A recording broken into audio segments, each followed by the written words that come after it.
Good morning, good morning, good morning. It's, I don't know, February 16th, day 19 of the Alec Murdaugh murder trial. The state has called over 50 witnesses at this point of their 200 on their witness list. We are not going to get to all of their witness list. I'm going to summarize a little bit of what we did yesterday at the end of the day. For those of you that missed it, this trial has turned into some kind of an awful baseball game that's gone into extra innings, that there is a whole lot of nothing happening, and then like 2 minutes of like, oh my God, did that just happen? I'm trying to capture all the brief bits of, oh my God, did that just happen for you? It's been a lot. Yesterday, I think Jim Griffin's cross of the lead investigator, Agent Owen, was probably one of the best cross exams we've seen in this trial.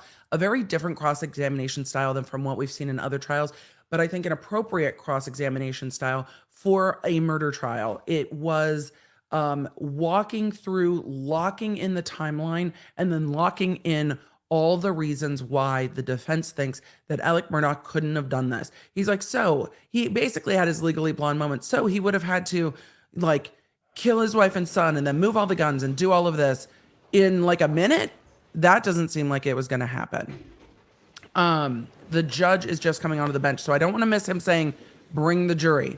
We'll have plenty of time to talk today. Don't you worry. I want to see what the attorneys are going to say after the judge's ruling at the end of the day. At the end of the day, the judge ruled, he's got another ruling prepared. The judge ruled that the roadside incident can come in, and it looks like he's prepared to put more on the record. Yes, thank you, Your Honor. Before we bring the jury in, I would like to put on the record the basis of my objection to the redirect of Agent Owens regarding the roadside shooting. Understanding the court's ruling was that I opened the door to that. You did. Based on my cross-examination. You did. You know you did. This is the first case I've had the benefit of being able to go back to YouTube and see exactly what was asked on direct and what was asked on cross. Good to see you. I have typed it out. Your Honor, it's very brief. On direct examination, Mr. Metters asked Agent Owens, question at some point in 2021 in the fall, did a financial investigation begin in Alec Murdaugh? His answer was yes, sir. Question, would it be fair to say that the investigations overlap with each other? Answer, it did. Question, would it be fair to say that the two investigations fed off each other? The answer is yes, they did. From the information I was learning from the financial investigation, it gave me additional people to consider and to look at Mr. Murdaugh as a reason why or why not. The next question, were the individuals in the finance investigation that you also interviewed in this investigation? He said, yes, I did. And then the question, did you learn information from the grand jury testimony? He says, yes, I did. Then the question, did you follow up on that information? He said, yes, I did. That was elicited on direct examination. My cross-examination, it was very narrow. I began on this topic. That was very narrow and vague. You also testified that in the fall of 2021, there started up a financial investigation. Yes. You said it fed off and overlapped with the murder investigation. Yes. You developed information that Alec was stealing money to support a drug addiction. Yes, that was reported. Question, you learned that Alex was paying up to $50,000 a week to buy drugs. Yes. From Curtis Eddie Smith. Reported. No. You learned that Alex was buying from Curtis Eddie Smith. There we go. You learned that Eddie was buying from the Sand Hill drug gang. Yes. You learned that Eddie owed the Sand Hill drug gang a lot of money. Yes, but they were not worried about getting their money because it was Murdaugh. Question, did you ever conduct a cell phone analysis of the Sand Hill drug dealer's cell phones to see if they were at Moselle on June the 8th? Answer, no, because in my experience, they use burner phones. I don't know their phone number is what he said. You never got DNA from them to cross-check against the unknown DNA on Maggie's fingernails. Good luck getting probable cause for that. Question, you never put them in the investigative circle, did you? Answer, my understanding is that investigation is continuing and is being conducted by the DEA. And from that, Your Honor, there were no questions related to the roadside shooting. No questions related to whether Alec lied to the police in connection with the roadside shooting. It's the totality, Jim. It was all about him stealing money from clients to support his drug addiction. Jim's arguing to the judge again. The case. Your Honor, I sent the court a.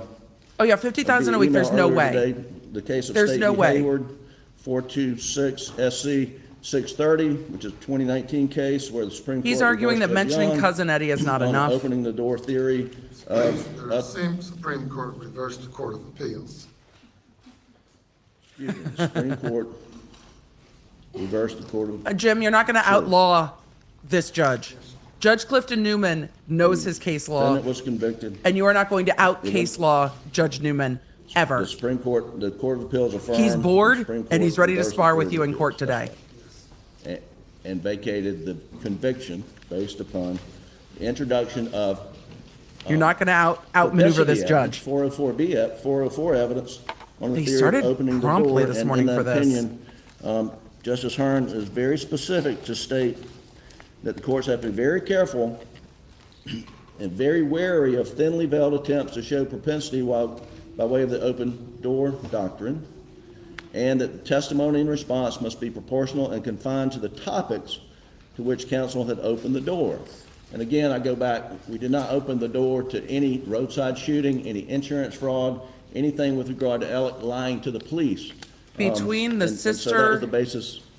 I just and between objected. these I wanna questions, put that in the record. he's Today, left- they intend to Yeah. present Oh, yeah, they the do. full panoply of evidence. Oh, yeah, they do. On the roadside shooting. Oh, they sure And, do. Your Honor, we would oppose that. Oh, you bet they Um, do. What do you mean a full panoply?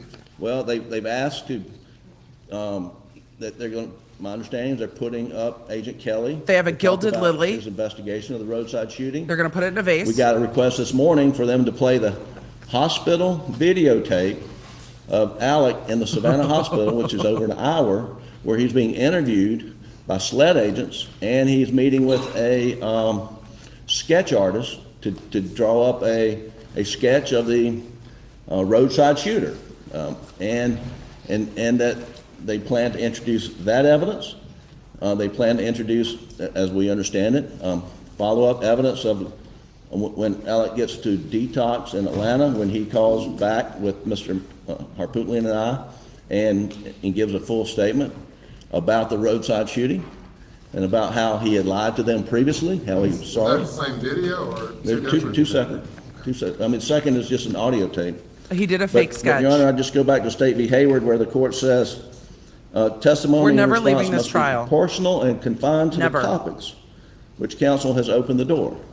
And so We'll put up they another intend to poll. spend 3 hours of testimony here today, and it's not proportional, and it's not related to the topic that for which the court, I believe, should find that, and I don't think I opened any door, because I think the evidence was already in the I think case. he's still arguing. And it was in response to direct. It wasn't something I brought up. Oh, we live here now. We live here now. I wanted to grab that before Nightbot got cranky. To go back, obviously, we had this issue and we addressed it yesterday morning. This time we're dealing with the issue of the courts, the exception or statement for the record that Mr. Griffin wanted to make concerning the court's ruling yesterday. We're not dealing with any anticipated testimony today at this time. I'm not ruling based on what, well, I've already ruled, but I'm He has already ruled. entertaining these comments for the record regarding yesterday's ruling. So go ahead. I think, Your Honor, if you listen, obviously, to the excerpts that Mr. Griffin just read, and you put that in the context of everything that had developed, starting with Marion Proctor, that the door is more than opened, and the state's intent in that regard is to fully respond to and flesh out the very examination. The state's intent in that regard, we're Yes, sir. talking about yesterday's ruling, so we can close the door on that. Creighton, Do you just have anything else to say about? answer the court's question ruling? that's No, asked. other than the examination, the redirect examination clearly was in response to and appropriate opening the door after that examination. And that's, I think that, Your Honor, ruling was appropriate in that regard. And I think that, again, that has opened the door to exploration of those issues. The defense Concerning the court's. probed this area. ruling The judge is yesterday ready and for this. also, State v. Hayward, I'm here for any of it, Melinda. Law mommy works. Mr. Owens in Mother-in-law nerd works. questioning Mr. Griffin. in Lauded mother of dragons. Cross-examining investigator Owen got into this circle of interest, that Alex is in the circle, then cross-examined the witness regarding, I will take mother of law. well, did you consider Eddie Smith to be in the circle? Well, did you consider some unknown gang members, whoever they might be, to be in this circle? Yeah, we now have like Did you know that Alex gang was members spending and drug dealers and $50,000 Curtis Eddie per Smith. There's week all this, you know, supporting a drug habit, other. presumably through Eddie Smith, There's not a chance he's and using that he owed money. $50,000 He's a week indebted. of opioids. There's just not a chance. So Mr. Griffin introduced the relationship between the defendant And Curtis Eddie Smith. and Eddie Smith. The court conducted a pretrial, a hearing outside the presence of the jury, addressed the issue, made it clear that the roadside shooting was a bridge too far. Then the defense decided to Leap.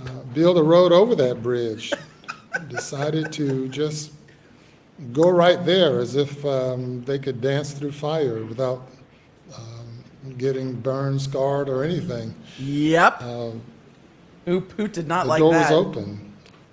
This is not the same as the situation in State v. Hayward where a co-defendant's, a cooperating a Dave Matthews co-defendant is being fan. questioned about unrelated matters, totally unrelated to the case, and the Supreme Court presiding judge went too far in allowing evidence not proportional to what was open and which he already ruled should not be introduced.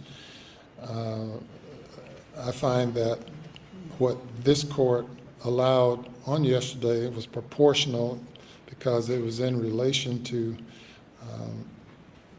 evidence elicited not by the state, but by the defendant.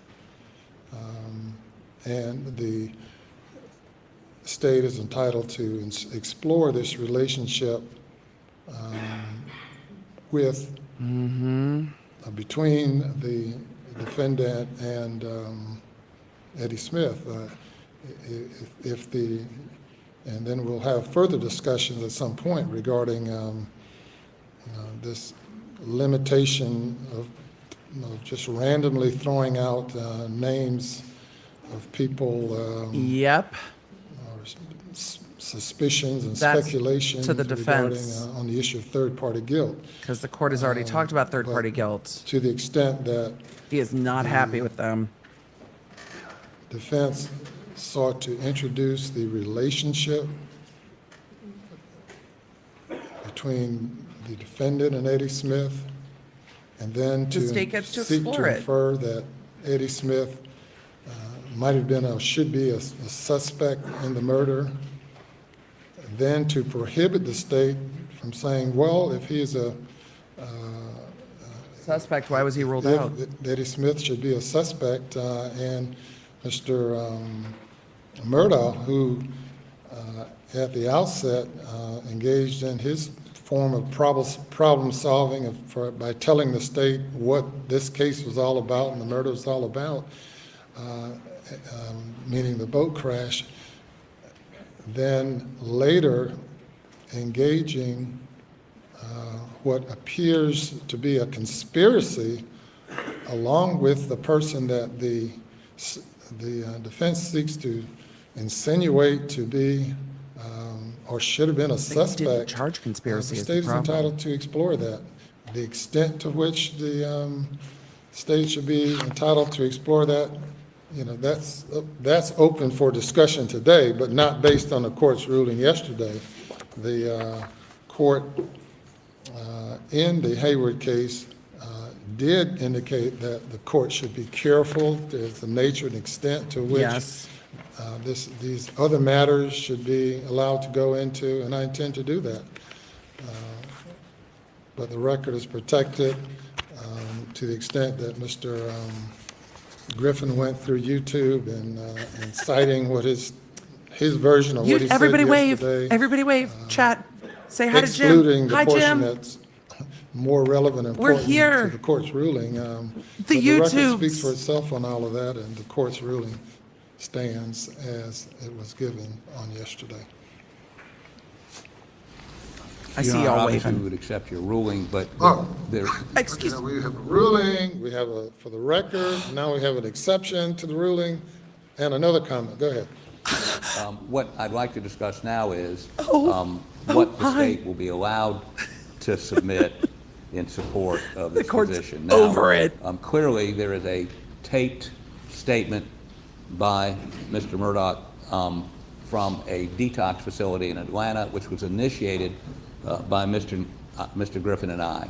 So certainly there's no Apparently, he rehabbed from a objection to that. $50,000 a week drug habit I mean, in under 30 could be, days. but no real Truly, objection truly to quite that. impressive.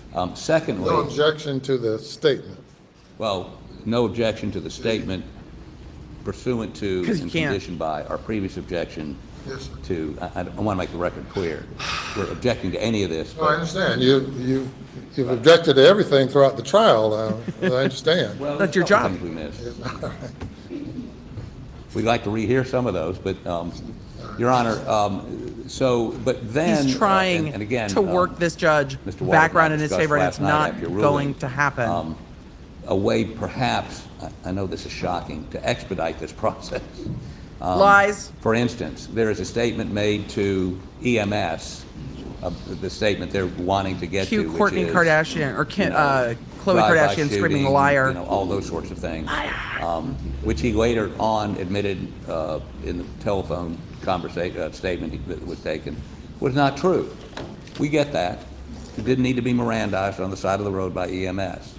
However, there are two recorded statements taken at the Savannah Hospital by Agent Kelly after he is, and we've got the medical records here if you want to look at them, but clearly has suffered a wound to his head, a fractured skull. Always suspect of that word clearly and clear.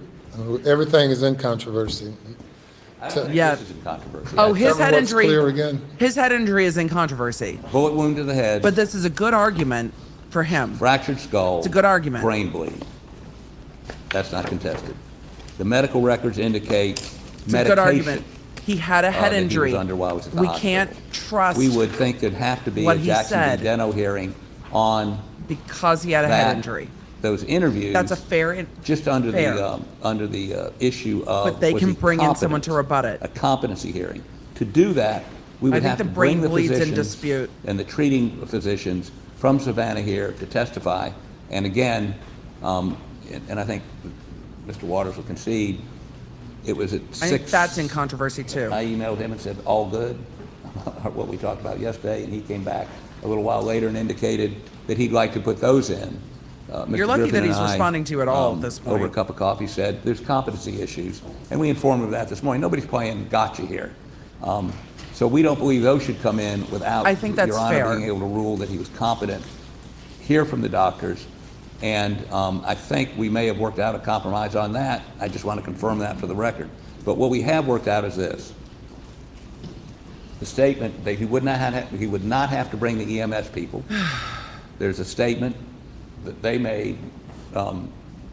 Agent Kelly can publish that statement without having them need to be here. There was a knife recovered at the scene. They don't have to Kelly can identify that. There was a, what else? Your Honor, so what we talked about yesterday, just to kind of wrap this up, was again, my intent to do this in a very expedited and focused fashion, not get into every detail or litigate that entire matter. And I suggested to the defense, and they agreed yesterday, that I could have Agent Kelly, who's the lead investigator on the side of the road, come up and essentially, in a very abbreviated fashion, walk through the case without the need to call the 911 operator or the ambulance driver or the He says, "Hi, roadside Leonard." deputy or the DNA analyst or the person who found We've the now knife, entered a and so third forth and trial so on. in this And trial. I plan to do that again. We are in a now very trying the expedited roadside fashion. incident. I'm not talking about anything 3 hours or the like. Sir. We also discussed this morning that I do need to be able to relate to the jury, though, the defendant's claim, which I have argued to you is particularly relevant, that he was attacked by an unknown assailant on the side of the road, when in fact he knew exactly who it was. Right, He because had it actually leaves the arranged jury for to it. believe that And this so family was being Our hunted. discussion that I thought we had an agreement on, I think we still do, is that Agent Kelly, there was an interview in the hospital on 9/4 and one on 9/6, and that I would have Agent Kelly just summarize and reiterate the defendant's claim about what happened on the side of the road, as well as the fact that he worked with a sketch artist, and show that sketch picture, and then just move through it like that. And then we will play for the jury, which I think they just said they don't object to, or no additional objection, the telephone interview in which he ultimately admitted I shouldn't be to law surprised. enforcement in the presence of his attorneys that it had been a lie. Yes, sir. That's the deal. But I feel a little more comfortable if we could just have, and I'm not trying to delay court, but You this are. recording is 47 minutes long, 41, whatever, 40 plus. Whatever. They are so sick of So each many other's recordings shit that at it's this confusing. point. But 41 minutes long, could we take, I mean, if you could just, by the way, No. I've agreed to allow him to lead unless I see something reprehensible going on.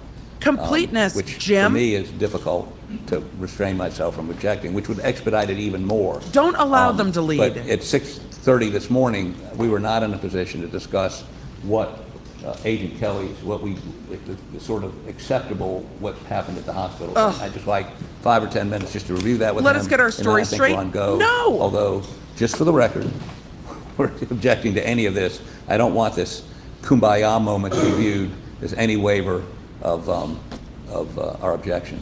The only thing I just want to put on the record, again, is that in discussions with the defense counsel, moving expeditiously with Agent Kelly and without raising hearsay and that sort of thing and making us go through our paces has been a strategic decision that the defense has made. Pursuant to the, I just want to make it clear, I hate to sound like a broken record, but I don't want any appellate court ever to look at this and say, well, you agreed to it. We're agreeing to this process pursuant to Your Honor's ruling this morning. I have not reviewed any of the evidence that you all He are ruled yesterday. now referencing. So to the extent that you all have an agreement on moving forward with this evidence, considering the objections, I'm fine with taking 5-10 minutes if that will expedite things. I deal with what you all disagree on, not what you agree on.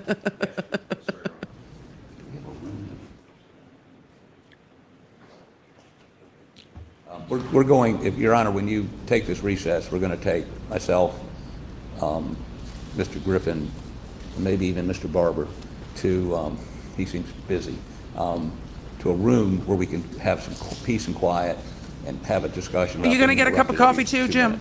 All right. We'll be in recess then for hopefully about 10 minutes. All right, remain in order. The attorneys are going to go have a chitty chat, and so are we. We're going to talk about what just happened today. The judge is having none of their nonsense, but there is so much happening. We have entered the third trial within this murder trial, and that is the trial of the roadside incident. And yes, I'm being only moderately facetious with that. We need to talk about it. But first, we didn't get to play the intro. Hey there, I'm Emily D. Baker, the internet's go-to legal analyst, breaking down the legal side of the pop culture and entertainment stories we can't stop talking about. I'm a big fan of the cursey words. I've been a licensed attorney for over 17 years, but this is not legal advice. This is where the law nerds unite to talk about facts, not. Let's get into it.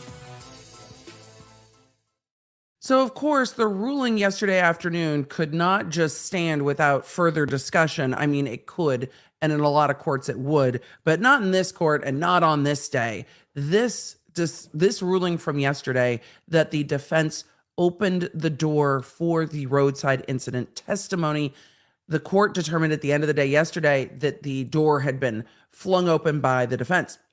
The court said this morning that while he had initially ruled that the roadside shooting incident evidence was a bridge too far, that the defense has somehow they've built a road over the bridge and have made it relevant. Jim Griffin went back to YouTube. We all said hello. Jim, he probably not here because he needs to actually hear what is said at the moments that he's looking for. But Jim Griffin went back to YouTube to hear what was being said and then reiterated the testimony to the court and said, I don't think I opened the door. But at the end of the day yesterday, when the judge ruled, we were all like, yeah, or at least I was. Yeah, I can't speak for all of the chat. There were like 40,000 of you here. Yeah, I get it. I get it. Didn't he pay Curtis Eddie Smith $50,000 for narcotics? Wasn't money being owed to some drug group or something? Wasn't, this and this and that. So we're now really tappy-toesing on the line of third-party guilt where they're getting very close to Curtis Eddie Smith did it. And I think the defense is trying to keep it on that razor's edge of leaving the illusion out there that Alec Murdaugh is hit in the head or shot in the head at the side of the road incident.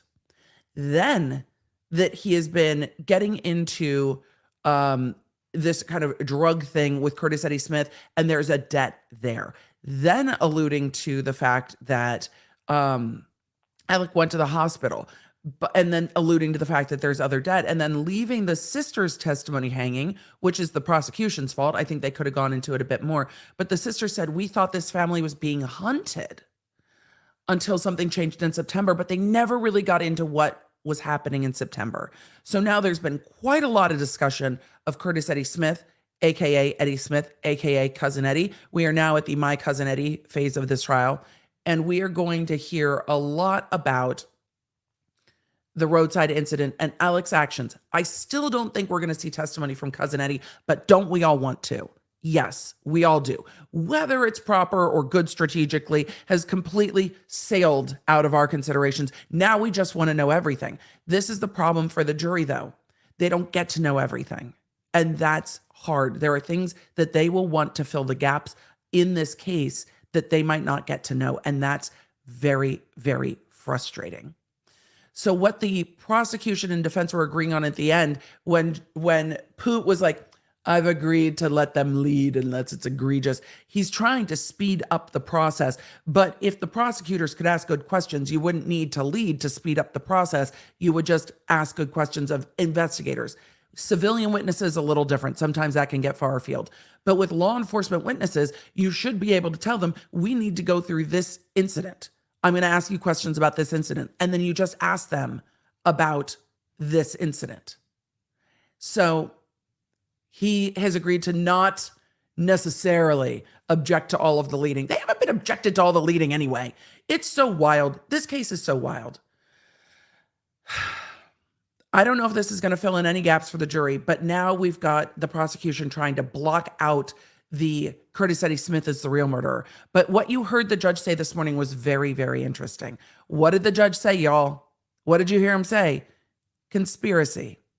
He said, if this is a conspiracy with this individual. So now we've got the judge looking at this case going, is there a conspiracy here between Alec and Curtis Eddie Smith? There might well be. It wasn't charged that way, but there might well be.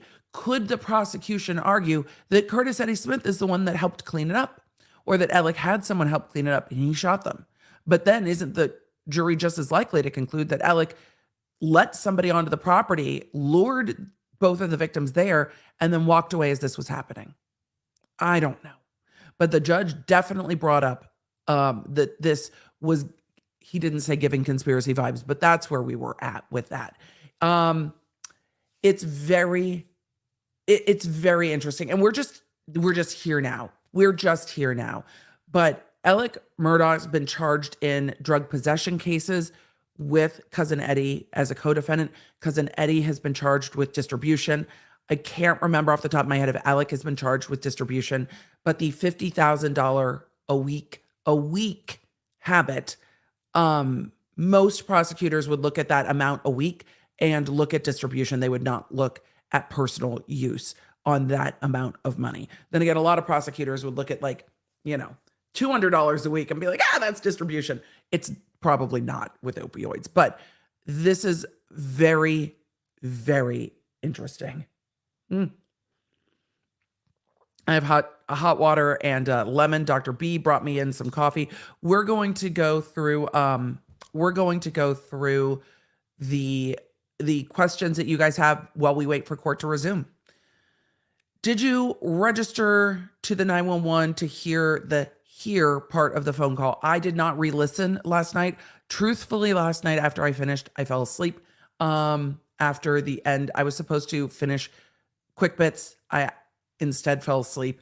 Then I got these streams ready for today and then went back to sleep until last night got very loud and flashy, which woke me up not quite in the middle of the night, but quite early this morning. So then it got loud and flashy, which everyone in our house did not love. So loud and flashy is a lot. Is Cousin Eddie an actual cousin? All reports point to yes, Cousin Eddie is an actual cousin of Alec Murdaugh. So sleep is important, yes. This trial isn't a fair trial, says Lovely Vegas. The jurors are left out of everything. This is why justice isn't served. The jurors, I respectfully disagree. The jurors are left out of quite a lot of the discussion because it's not proper evidence yet. So it's to protect the defendant's rights that these things are argued outside the presence of the jury. And they're argued outside the presence of the jury in case the judge says, no, this is too far. Because we've heard about this 15-year affair or whatever, affair from 15 years ago. The jury didn't. That might change some people's opinions. And the judge said, this is too far afield. We're not hearing it. So the judge has really tried to listen to the evidence and then decide what is, under the rules of evidence, what is proper for the jury to hear and what is not. The stuff that's been kept out, I've agreed with. And then the defense went, wrecking balling through it yesterday. What did the judge said? Dancing through fire. My little flame, she dances. Dancing through fire in the Cousin Eddie stuff. And clearly the defense disagrees. But I agree with the court. Also, I'm a former prosecutor. So I'm looking at that going, they're trying to have it both ways. And the defense was strategically trying to have it both ways to leave all these illusions in about Cousin Eddie and the money and debts and drug debts and all of this, and not have it explained that the side of the road actually isn't a vigilante trying to get to Alec Murdaugh, but it's Alec setting it up. And I think the judge is right. I think the judge is absolutely right. Evie says, or money laundering. Yes, or money laundering. I think the $50,000 a week and Eddie skimming off the top is giving that money's in the Bahamas. While we wait, we can watch the full body cam footage. I will go look. Is there a second day of body cam footage? Because we saw the first body cam footage, but I will go look. I want to make sure we answer some questions. Unrelated question. Did you guys miss those storms last night? They woke me right the fuck up. We did. We absolutely, they did not miss us. The storms last night did not miss us. So, Emily, you took a nap and you didn't go to the kennel last night. Correct. I laid down and fell asleep on the couch listening to Natalie, lawyer chick, because I actually wanted to hear what she had to say about the lawyers getting flustered at one another yesterday. And my husband woke me up and was like, there's dinner. I was like, great, thanks. And then going back to it. So I don't know how this evidence is going to go, but now the prosecution will be able to close the loop. And that's really what the court is saying. We can't just leave it out there that he's being hunted when we know that that's not the truth. And we can't just leave out there that Curtis Eddie Smith and this relationship is really unclear. We can't just leave that out there because the defense has opened the door and now the prosecution gets to explain. How they choose to explain it is on them. And it sounds like they're going to be explaining it through statements and through the defendant admitting that he set up the roadside shooting. I think it will be very interesting to hear what the defendant said. So, let's see. Is there a scenario where we would see Alec's texts? I know we've seen a number of them, but I think some of them are on his burner phone that we know that he has. I thought Natalie stopped covering Murdaugh. Last night, she was covering Murdaugh for a bit. She was covering the interview, and I was interested to see a defense perspective on that interview. I'm sure Peter Tragos covered it last night too. I just haven't gone and looked. Loud and flashy. I'm sorry. We had a thunderstorm, a very, very loud and flashy, very, very aggressive thunderstorm last night. So I live in Middle Tennessee. The sky gets loud and flashy. As long as it's not swirly, we're generally fine with it. Today, we'll see what happens. Today, we are at risk for loud, flashy, and swirly. We'll see. I'm sorry that I describe weather like a 4-year-old. I amuse myself. I'm wondering if Alec Murdaugh is even able to give consent to search his parents' house. Mom with Alzheimer's, dad was in the hospital, not his property to consent to. Marissa, it's a wonderful question that the chat asked a lot. Nobody in court seemed to broach. I don't know if Alec had power of attorney over his mother.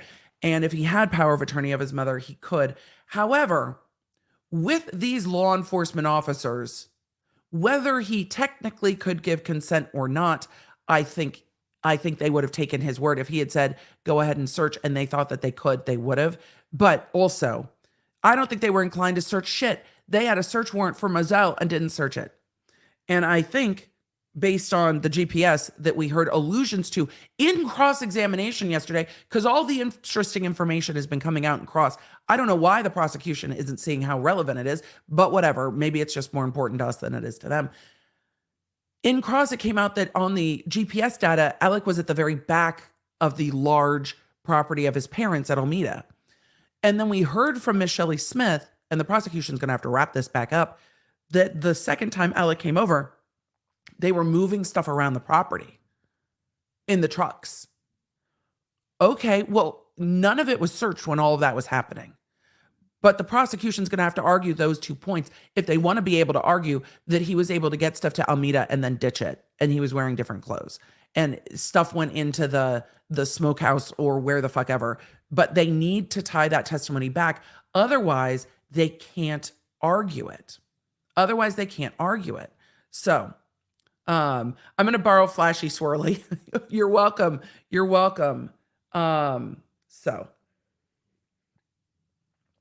All right, let's keep going. Ironic that witness states LI is good for defense. SLED investigation sloppy. LI misled grand jury. Oh, lead investigator. I thought the lead investigator was good for the defense. Never went to mom's to look for bloody clothes gun. Yeah. The misleading the grand jury, it does not sit well with me. It's like, what the fuck? It goes to this perception that the state wants to get Alec Murdaugh at all costs. And that's where you end up with, the first word that came to my head was corrupt. And I don't want to imply that I know anything about that. It's where you end up with improper prosecutions. When I say corrupted prosecutions, prosecutions that aren't focused on the point, which is to find the truth of what happened to Maggie and Paul, not to just get the guy that you fucking hate. That's not the point of a prosecution. The prosecution should be to find the truth in all of it. And I'm questioning every time we see more evidence. I question whether they even should have brought this to a grand jury.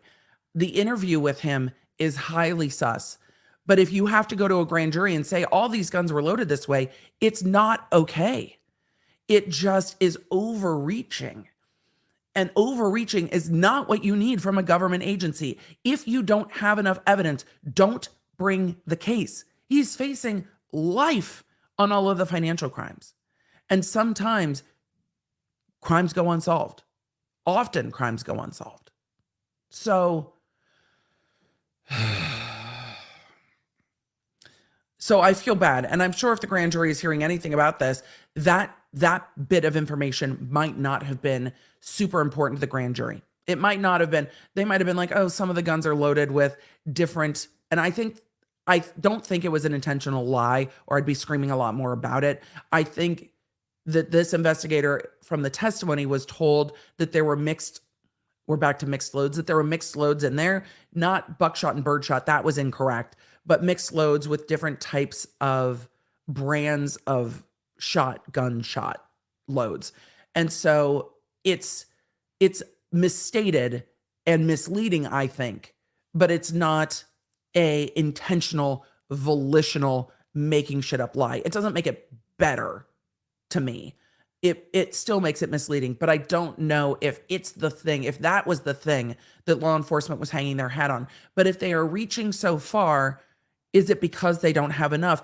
And it leads to the jury not trusting law enforcement in this case. And I think that's fair, because they didn't do a search warrant. They seem like they didn't really want to find whoever did this, or they didn't want it to point back to Alec. And we heard that in the last interview with the investigator saying, I have to put my feelings aside and go where the evidence leads.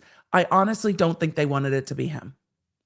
Instead of wanting it to be him and trying to just put a square peg in a round hole. I think they were looking the other way, trying to say it's not Alec. We're not going to search for the clothes. And then the day of the last interview, when Sled said, I have to put my feelings aside and follow where the evidence leads. That's the day that the state solicitor, we binged. That scared me a little bit. That's the day that the state's or the solicitor's office, the 14th Circuit solicitor's office, where Alec had worked, that's the day they recused themselves from the case. So I wonder how much the office that had been occupied by a Murdaugh for almost a century, how much they also didn't want to look in that direction. And that it was when the investigation got turned over to the Attorney General's office that they were like, fuck this shit, that guy did it. We'll figure it out.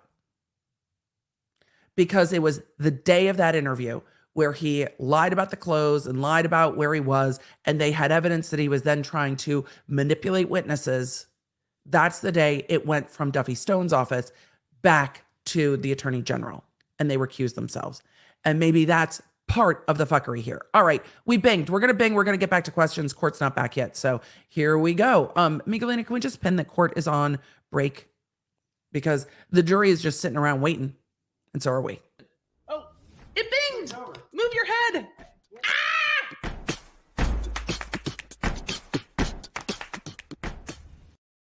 Thank you, Law Nerds. We have to figure out what we're going to do for 700,000. It might have to be breaking the Krispy Kreme streak.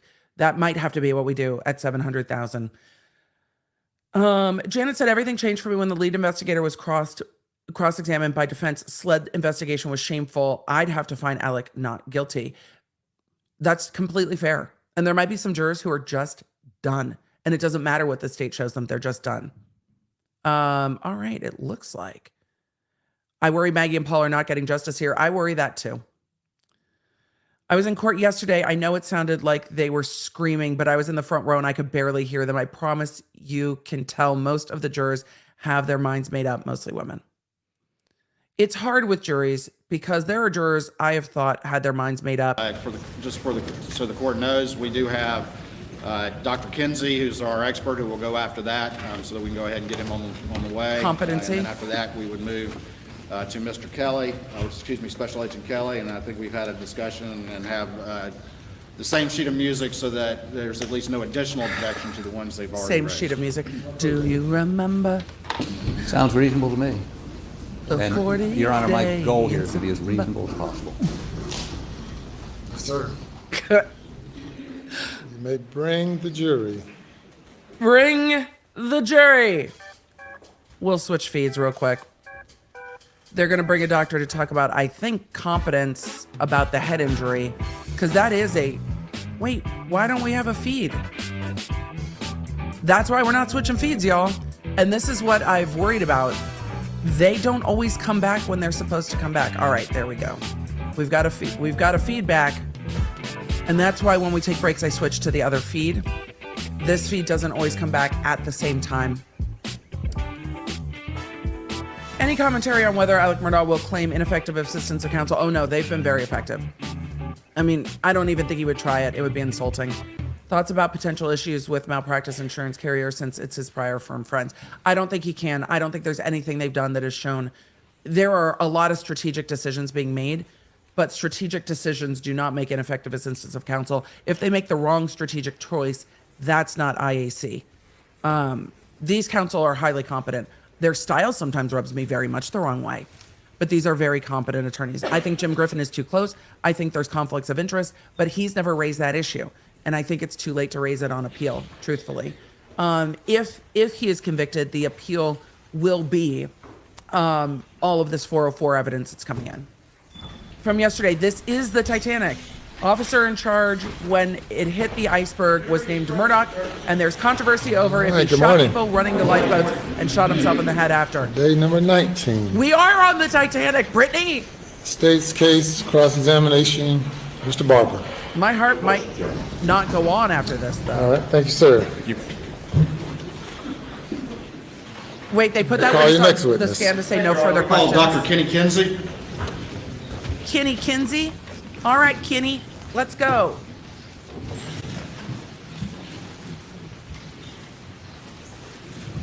Emily, if Alec Murdaugh is found guilty, can the state appeal? No, the state doesn't get to appeal.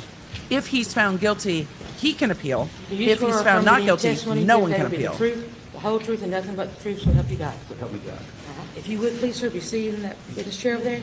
State your full name. He didn't and even say address, yes, spell your he last swore. name, and try to talk in the mic as good as you can.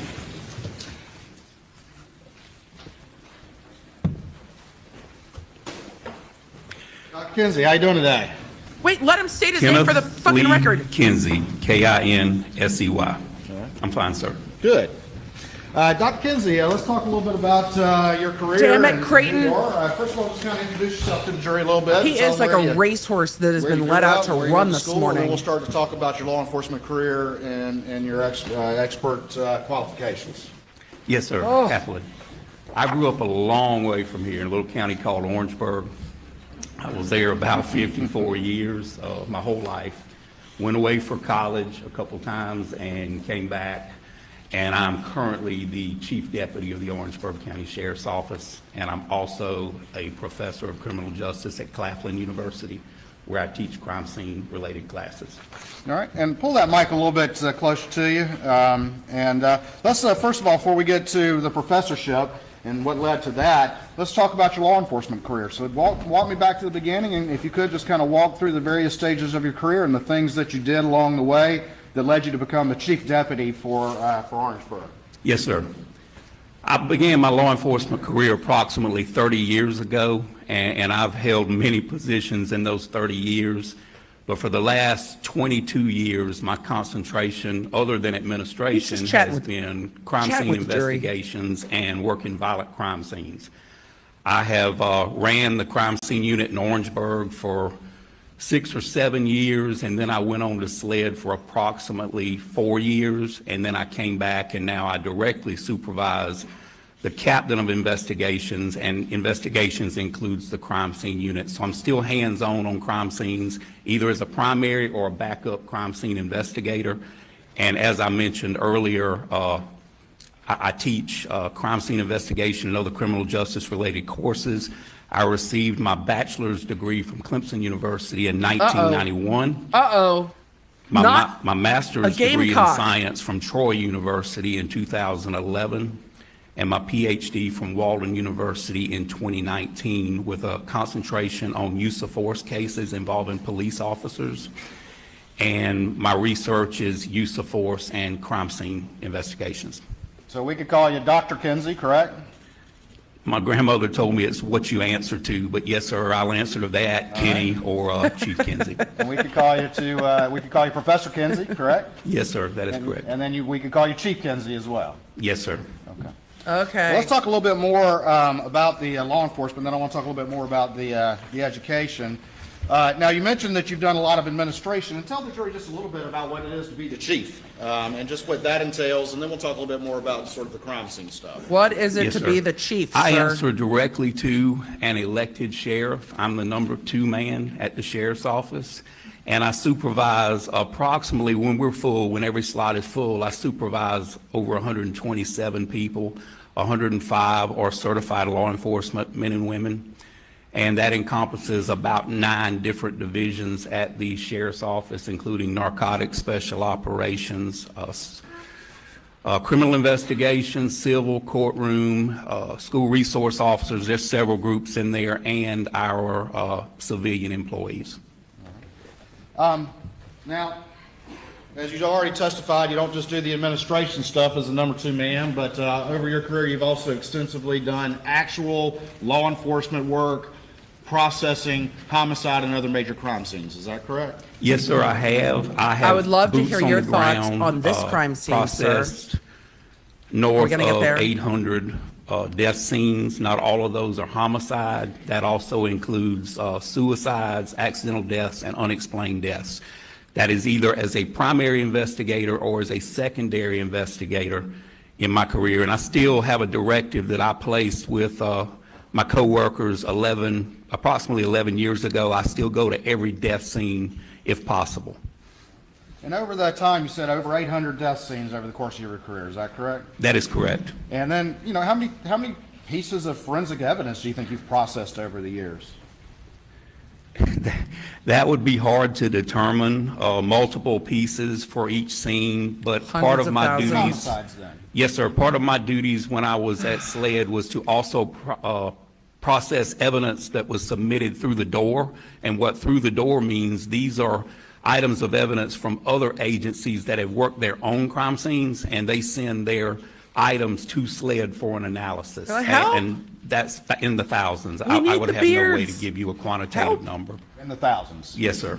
Is it also over the years, have you attended autopsies as part of your investigative work as it relates to death scenes? That is correct. Every agency I have worked at had a mandate that you attend autopsies to collect evidence, do major case prints, GSR, and that kind of thing. And also to give the pathologist an idea is just of peaking. your interpretation of what happened.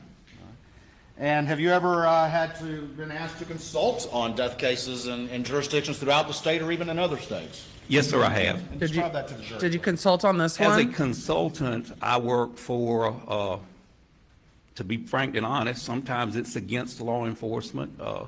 Sometimes it's defending law enforcement, just depending on The what facts? I believe is wrong and right.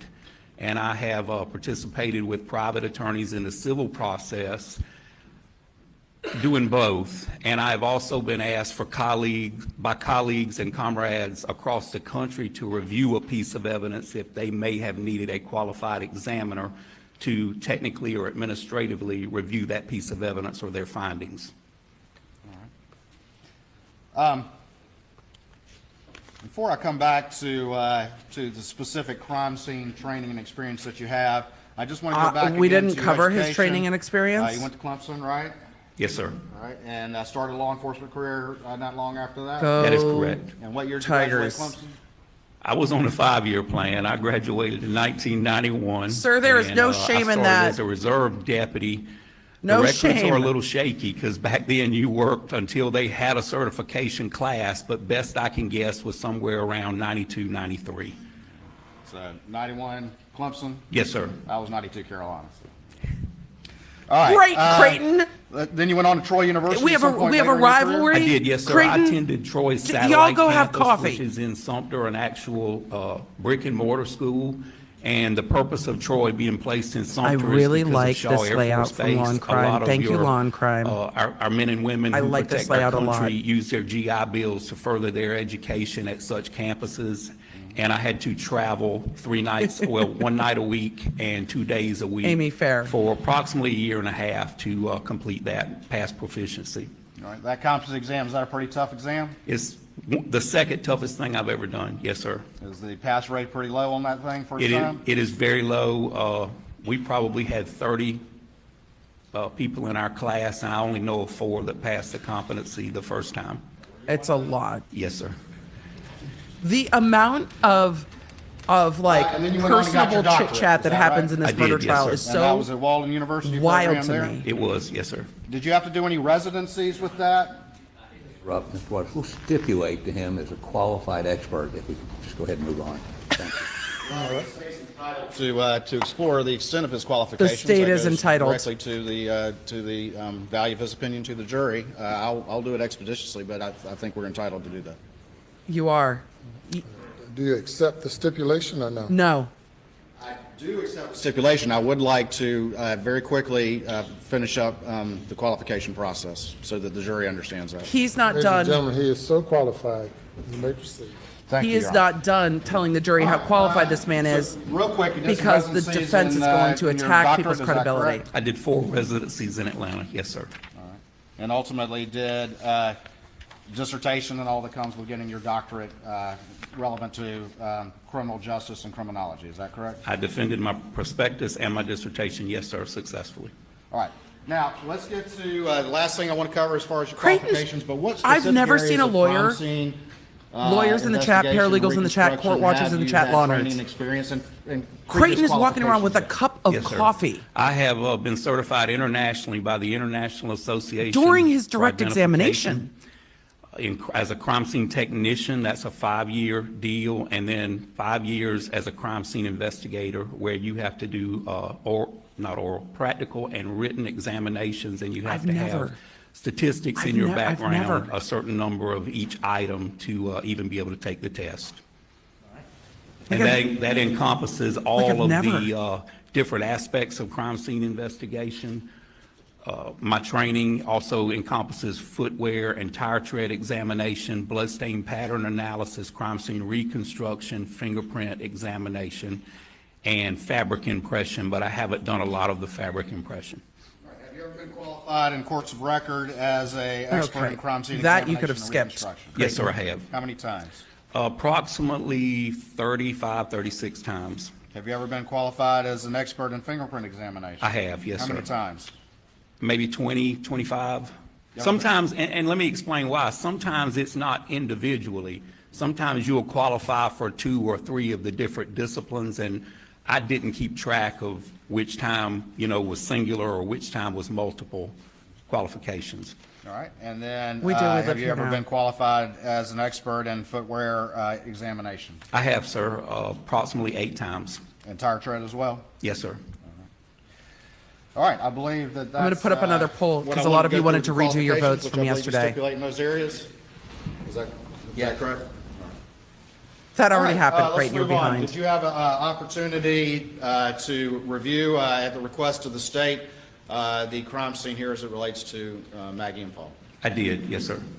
Were you And appalled? just very quickly, what are some of the types of things that you reviewed as part of your process? When I do a reconstruction, I look at the available evidence as I feel it's pertinent to help me answer some questions. And the questions let there that be I- charts. or the Please things let I there be wanted to charts of this accomplish from reconstruction. reconstruction, you can determine sequence, you can determine movement. Please. A lot of times you can determine the number of blows, or in the event of a hand-to-hand combat or a firearm was used, those kind of things. So I examined forensic reports that were issued by law enforcement laboratories. I also examined extensively photographs that were taken on the scene. If it's loud, we have a measurements, that poll, kind a of wall thing, being and I taken also down in my house. responded I'm going to try the to mute scene. It me. was rather close, and I took my own measurements. When you say responded to the scene, when did you first get involved in this case? The end of 2022, and I'm not talking about when the scene was actually going on. I went after the fact and did my own measurements. All right. And when you were retained by the state in this case, were you told any particular goal, or were you told to just take a fresh look at it and offer your opinions? I was told to look at all of the evidence and determine what I may be helpful on, and to use my own judgment objectively, independently, and come up with my own conclusions. All right, let's talk about, if we can, and again, we're going to have to deal with some of, maybe not the images as much, but deal with some of the injuries that Maggie and Paul suffered, correct? So this is going Yes, to sir. be crime Let's, if scene you could, just remind the reconstruction, jury, what were where the injuries shooter and was, how the victims fell. They were where very, very severe firearms injuries. One was a Directionality, things like that. shotgun wound to just a little anatomical left of the midline of the body. One was to the shoulder. So no, and not it timeline, proceeded into the crime jaw scene and reconstruction. ultimately into the. There better be a chart. Crime scene reconstruction needs visual images. So this is And, going to be very interesting the, testimony. Was that the first injury or the second? The first injury was the shotgun wound to the middle of the chest, and it was non-fatal. At least not fatal immediately. And then what about the second injury? The second injury was immediate death. And were you able, in reviewing the crime I scene swear I'm gonna evidence, name to it- come I'm to gonna any name a pet Bubba at conclusions some point, as to the just 'cause order Bubba in needs which justice Paul and suffered legacy. those gunshot wounds from the shooter? Yes, sir, I was. All right, and please relate that to the jury. My conclusion was that the first non-fatal wound to the midline of the body occurred as Paul was standing with his body canted in the middle of that dog food room, pointed slightly southwest, and the shot entered the midline of his chest, exited his underarm, entered his underarm on the actual arm, and exited the outside of his arm, and most of those 9 pellets proceeded through the back window of that dog food room. Right, and then just real quick, you said 9 pellets. So explain that to the jury why you say 9 pellets. That double-aught buckshot shot shell contains 9 pellets and I guess you describe it as a styrofoam packing to keep it tight so it doesn't shake. And when that cartridge is expelled out of the end of that barrel, the styrofoam packing dissipates or goes its own way, and those projectiles continue in the correct path. And hold on for me real quick. I want to get a couple things marked.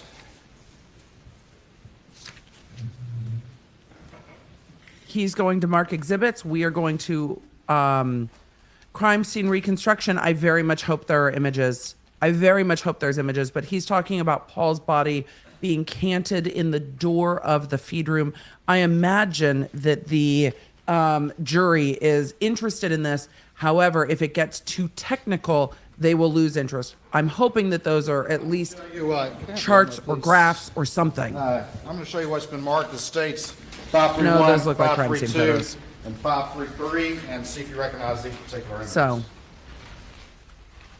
I hope that we will see at least some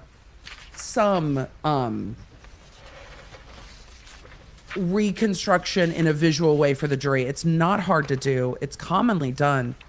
But I would think if they're going to walk through his testimony, they would walk through his testimony with a chart Yes, or a sir, graph. I do. All right, and tell the jury just generally what these I would are. have also think they would have brought in demonstratives These are for a lot of views shit, and they haven't. of- So The floor of the feed room and a view from the entrance to the feed room and some digitally placed legs that I placed in there to show Paul's approximate position in that feed room at the time of the shooting. okay. Oh, the mannequin. States 531, We saw some 532, photos with a mannequin in it. And it and was 533, I believe, without objection. it was unclear whether that was crime scene reconstruction. All right, I'm gonna So put, they have photos. 531 Good. up on the screen Oh, and we'll here. get to see them. Great. See it all right? Exhibities. Exhibities. This will help us understand what happened, I hope. All right, Dr. Kinsey, you were talking a little bit about Paul's positioning and his location when that first shot happened. And if you could tell the jury your conclusion as to where he was located when that shot was fired. And then if you want to step down, and if you could maybe point out what was added to this image to kind of reflect your conclusion in that regard. Thank you. And there's a dowel stick right behind you if you want to use that. As long as Creighton stays off the floor, we'll be fine. Okay, as you see here, those are the digital legs that I placed there showing Paul's approximate position as he was standing when he had the first gunshot wound. Here along the floor, what you see are passive or 90-degree blood droplets. And when blood, you can tell a lot from the direction of blood by the way it strikes an object. Blood has a cohesive factor. It's viscous, and you probably heard that term before with the motor oil for your car. It's thicker than water. And the thing that Blood causes is that blood literally droplet thicker to than water, change is what's shape been established in this is court the this morning. friction and the direction and how much force was used. Well, a 90-degree drop just is exactly that. It's perpendicular to the ground. So these 90-degree drops right here tell me that Paul was standing there for a moment. Can't tell you how long, but those drops were This is running not down the from blood that spatter wound expert. on This his arm, is a more than crime likely his scene arm, because reconstructionist. His chest area had a shirt on it. It takes They a are little while different for that things. blood to make it through the shirt, but it'll run down the outside of your arm and drip off your fingers. So and you he can will- see these 90-degree droplets He will talk here, about the blood in the here, room. and then they actually lead to the door. And on the door. You can follow the path to the door. He's not moving very fast because most of them are The legs in this almost image are a perfectly dummy, circular or are 90 a degrees. mannequin Had he been moving real that fast, you he's could see using some for the crime scene directionality in reconstruction. A tail. Fake legs. Because the tail always tells you Fake the legs. direction Fake. with a blood drop. So I know he was moving slowly, and I know he was standing in the middle of this room for some time after the first shotgun wound. All right, and So we're approximately in crime how scene far was reconstruction. Paul inside the feed room? Can you describe a little bit about the dimensions of the feed room and your conclusion digital as to how legs. far within the room Paul was when he Fake was legs. struck by that first blast? Yes, sir. Well, the feed room is 10 foot deep by my own calculations and by looking at the other sketches. And where you see his feet here is just on the other side of the halfway point. So I went, I'm guessing, because I have no way of running a tape measure, because when I went there, everything was moved. But this door is 36 inches. Why didn't and they it's call him approximately sooner? a 1.5 to 2 foot past the door. So that's how I come up with that determination. So things He's were moved just on the from- other side of the midpoint of that 10-foot room. Which is about how far from the doorway? Oh, so he's working off, that's why they're digital And, legs. I'm He's gonna show you working what's off marked as, of crime scene 534, photos for these. 6534, and see if you recognize that. I do, yes, sir. All right, and tell the jury what that is real quick. That is a general view from outside the feed room that was taken at the time the crime scene was originally processed. And I added a digital enhanced arrow showing the reader or the viewer the direction of the shot path. All right, this time I offer 6534 and Objection. I saw some of you talking All about right, court on Friday. The I'm court gonna has not put said there's no court 534 on up the Friday that I've screen, seen. And if you There's would, no just to court show that arrow Monday. that you're talking about that's been added to this image. Yes, The sir. only issue is the defense Right witnesses and whether they will be ready based on how long the As state well, goes. just show generally where those blood spots are. It's not the best image in the world, but where those blood spots are that led to your conclusion about Paul's location within the feed room when the first blast struck him. The placard hasn't been moved, although it's hard to see the droplets. And of course, I didn't add the legs to this, but just on the other side of that placard, and then you have You got the here, doggos quantity in the kennels. of 90-degree blood droplets with a partial footwear impression in it. And then you can follow the blood droplets to the door. Going back to. Yes, court will be out today at Stage 4:30. 531. Today will end a little earlier. Again, But point out there's to the court jury, tomorrow. if you would, the sort of the digitally added feet that you had added. All right. And if we would, if you could, just if that's the feed room doorway, can you just sort of position me, in your opinion, how Paul was standing when that first blast happened? That's the doorway coming in. Yes.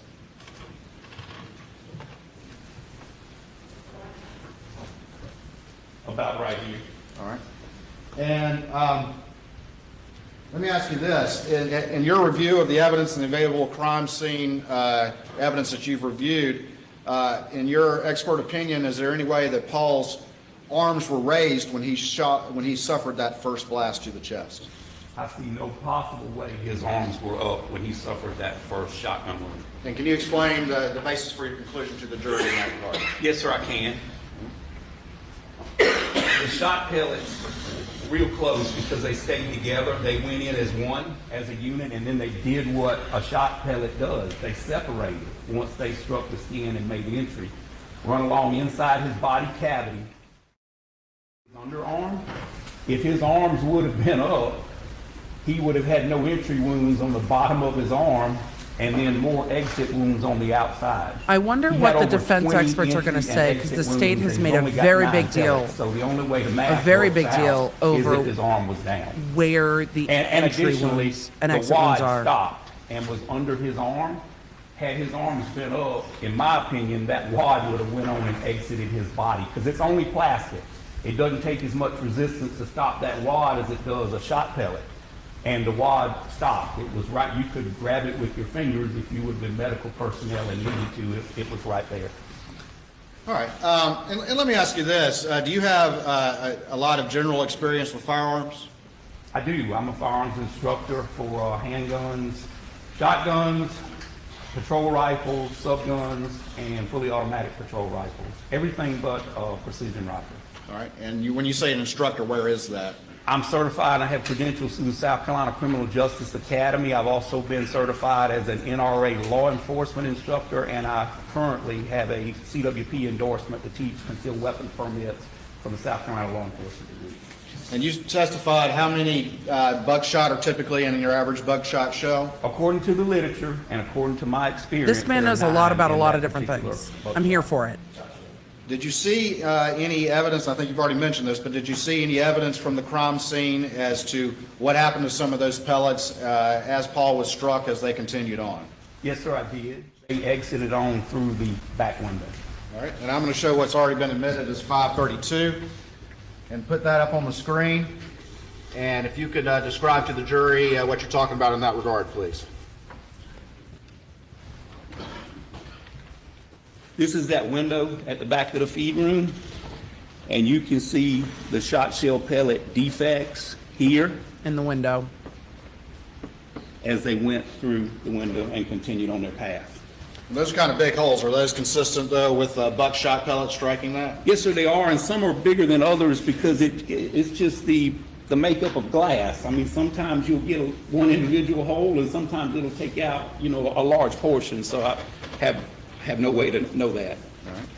And just real quick, I've got 533. I'm going to put that up on the screen. And again, is that just a close-up of where Paul was standing, about 5 feet or so inside that feed room, It is, yes, sir. based on your review of the blood evidence that you saw? Yes, sir, and here are the This type partial of evidence footwear tends to be very impressions, helpful for the and jury. here you can see the 90-degree I just blood droplets wonder and if they've some other waited too biological long materials. to bring this And witness in your in. conclusion, what's the most, just to, go again, through what's this. the most likely explanation for those 90-degree blood drops? So how is that physically happening? It's the arm wound.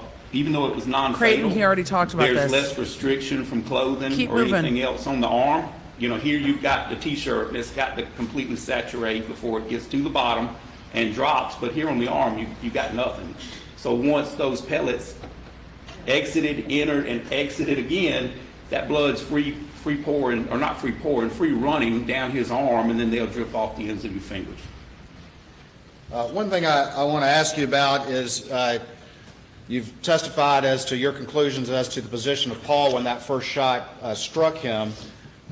Is there anything about the entrance wound itself that supports your conclusion as to the shape of the entrance wound? Yes, it's oblong instead of completely round. And had he been standing facing that door and took that double aught buckshot to the middle of the chest, I've seen it dozens and dozens of times. Instead of coming out this side, a shot shell or a projectile doesn't make a 90-degree right. Generally, it's going to follow the same path unless it hits something hard enough to make it ricochet. It would have went on through his body. It still would have exited the window. It just wouldn't have done the damage to his arm and his underarm. So he had to be canted in this direction. And the wound is not perfectly circular. It's more oblong, which tells you that he was canted to some degree. Turned. All right. In your review of the crime scene evidence, did you come to any conclusion about the location of the shooter when that first buckshot blast struck Paul in his chest? It would be hard to say exact, but I can say to a bare minimum, the breech of the shotgun, because I don't have the shotgun. I don't know the length of the barrel, that kind of thing, or I could run it from the door. But the breech of the shotgun, where it ejects the shot shell casing after it fires, was somewhere inside the door.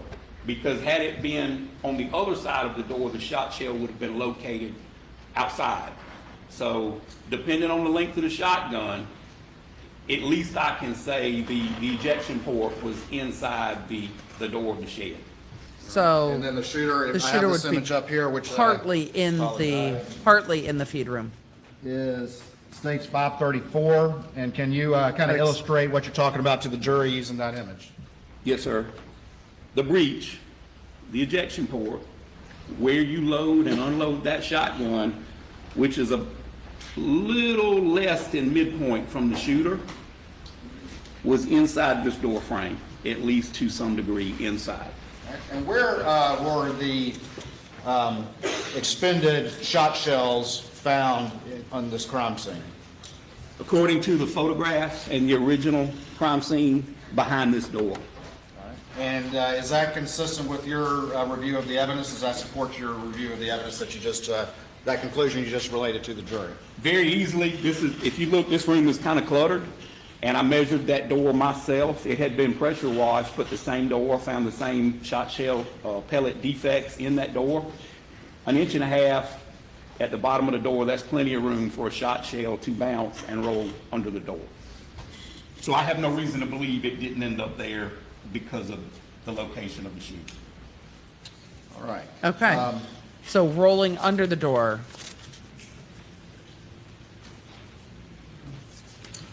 All right, let me get a couple other things marked. You can kind of head back to your home base, and now let me just get these marked. Oh, we're letting the witness stay on the witness stand.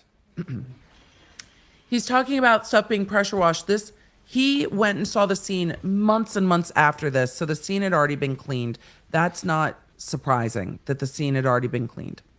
So that doesn't surprise me at all. So it being pressure washed isn't surprising. He's using the crime scene photos plus his own walking of the scene to reconstruct how this would have happened. But other than him putting digital legs onto the photos, I wish we would see like a line out of it if that's so important to the prosecution, especially if the defense is going, and we saw the defense go after the medical examiner, if the defense is going to argue It's been marked as 535, self-inflicted or something like that. 537 and 538 states exhibits, and see if you I think he generally said he went at recognize the end of those images. 2022.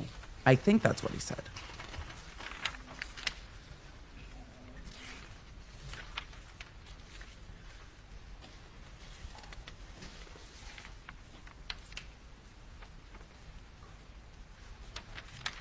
Yes, sir, I do. All right, and generally explain to the jury what these images are, and then we'll talk about them specifically. Those are images at the door that I've added some visual enhancements to help the reader understand the flight path of the second shot I want to understand. and the different elements that I looked at in determining where the shooter was for the second or the fatal shot to Paul. All right, Your Honor, this time I'd offer states 535, 536, 537, and 538 into evidence, I believe without objection. No objection. Admitted. All right, let's look first at 535, and before we get to that, generally describe again to the jury your conclusion as to that second injury suffered by Paul, the fatal shot as you've described it. Well, the first thing is, once Paul received that second shot, he never walked again. He never made any movement. Any movement he made was involuntary, and it was due to gravity, pulling his body down to the ground. When you sustain an injury to your brain like that, that ceases all movement. So he was found outside the feed door. He fell over forward after sustaining that movement. Some wounds are fatal later. You can actually see someone that receives a fatal wound, and I've seen them run 100 yards. They can move for a little while. This is not that type of wound. Once he received Instantly. this wound, it ceased all movement. Instantly fatal. And did you, I'm going to put attachment, stage 535 up on the screen, and tell the jury what this particular image reflects, please. Yes, sir. If you can look at the green funnel that I've added just visually, if you look at that green funnel, that is approximately the shot shell path, the shot path from the shot shell after it did the injuries to Paul, or the direction of the shot from the shot shell. And I determined that by shot shell pellet defects that are still in the door, even though the door had been cleaned. So it's going I went up. and looked at it myself, run my own measurements, took the width of the door. I took Paul's approximate height. It's listed as several different things. DMV shows him at 5'6". The pathologist listed him, I believe, at 5'9", so I had to split the difference. I went somewhere in the middle. That's a real big difference, Then I but deducted the he's 22. distance He could have between grown from the top time of he your took head his license. and the top of your shoulder, so He I could took have another still foot continued off. growing. Then I took the width of the door, and there's one other thing I looked at, and that was a void pattern that's on the door frame of the door. A void pattern is caused by something being there when the blood and biological materials are I don't know, depending on when he got his license. If he got his license at we call it 16 or bloodletting 17 from the and he's wound, 22, 3 and there's inches a isn't void really that pattern, much. which tells me something was in that way. for me. And because of the narrow door, in my opinion, it was Paul. So that's what caused that void pattern on that door. So I used all of that, and I used a dowel rod, and I used a protractor on the doorknob side of that door frame, and I ran it up, and that's what helped me establish the angle of that shot pattern. All right, and we're going to use the images to kind of talk about that a little bit more specifically, but quickly I want to show you 539 and 540 and see if you recognize these images. Yes, sir, I do. 540 is my photograph when I visited the scene. And 539 is also my photograph, and it shows that top hinge of that door is approximately 72 inches at the Chad, top I of see all your the- 3 inches at jokes. the top of the hinge. I appreciate you. All right, Your Honor, this time I'd move into evidence, I believe without objection, stage 539 and 540. The medical examiner did measure Paul and had him at If 5'9". you could, I'm going to ask you to step down again. I know I just sent you back there, but come on down.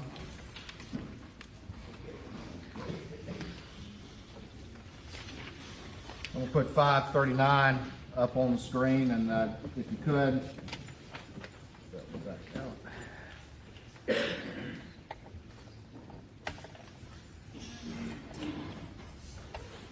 Tell me what this image reflects, if you would, please.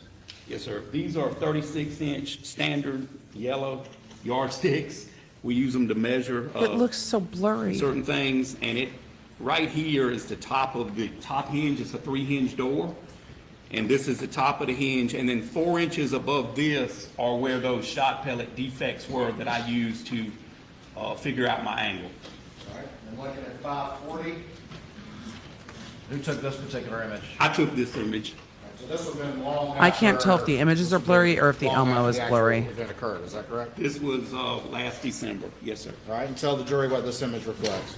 Law enforcement You goes can through a lot still of training. see They the never train pellet on how to take defects in the photos door, better. And this is the approximate center. But I can't tell of if it that's here. the So that's 4 the inches above projector 72, that's or the approximately photos. 76 inches on an 8-inch door. I'm going to show you states 536 and explain to the jury what this is, and in particular how that's relevant to your conclusion about the angle in which Paul suffered the fatal head wound. This is the original crime scene pictures. And this is where the pellets took their path. This is where they struck and did damage to the door. And you can actually still see the dents that are documented in my photograph. You can see them in the original crime scene. This is the concentration of blood that's caused by Up at the top. the brain exiting Paul's body in the path of the shot shells. And then you also have biological material, hair and blood, here at the top of the door frame. And that's where I drew my conclusion. At some time, those body parts made contact with these sections of the door. And my opinion is that it hit here, and then landed on the sidewalk. Looking at states 537, can you explain what the jury's seeing in this image and how it relates to your opinion about the manner in which Paul suffered that fatal wound? I can. With a major bloodletting, especially. Dr. Kinsey, let me ask you to, I'm going to move this podium and ask you to step back just a hair so that the jurors over here can see what you're saying. Yes, sir. With a shotgun wound, you know, you've got not hundreds, you've got over 800 pellets that are making damage. It's not like a projectile, a single projectile from a pistol or a rifle. So there's mass damage, and it throws body fluids and blood in several different directions, but they follow the path.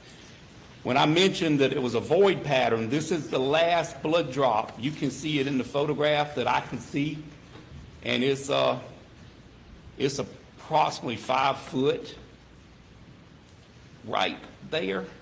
And this is not green tape. That is a digital effect I put on the photograph to show the void I was talking about. So at some time, it's my opinion that Paul was up against that door or real close to that door to keep that blood from striking the door at the point in time. Because he was there.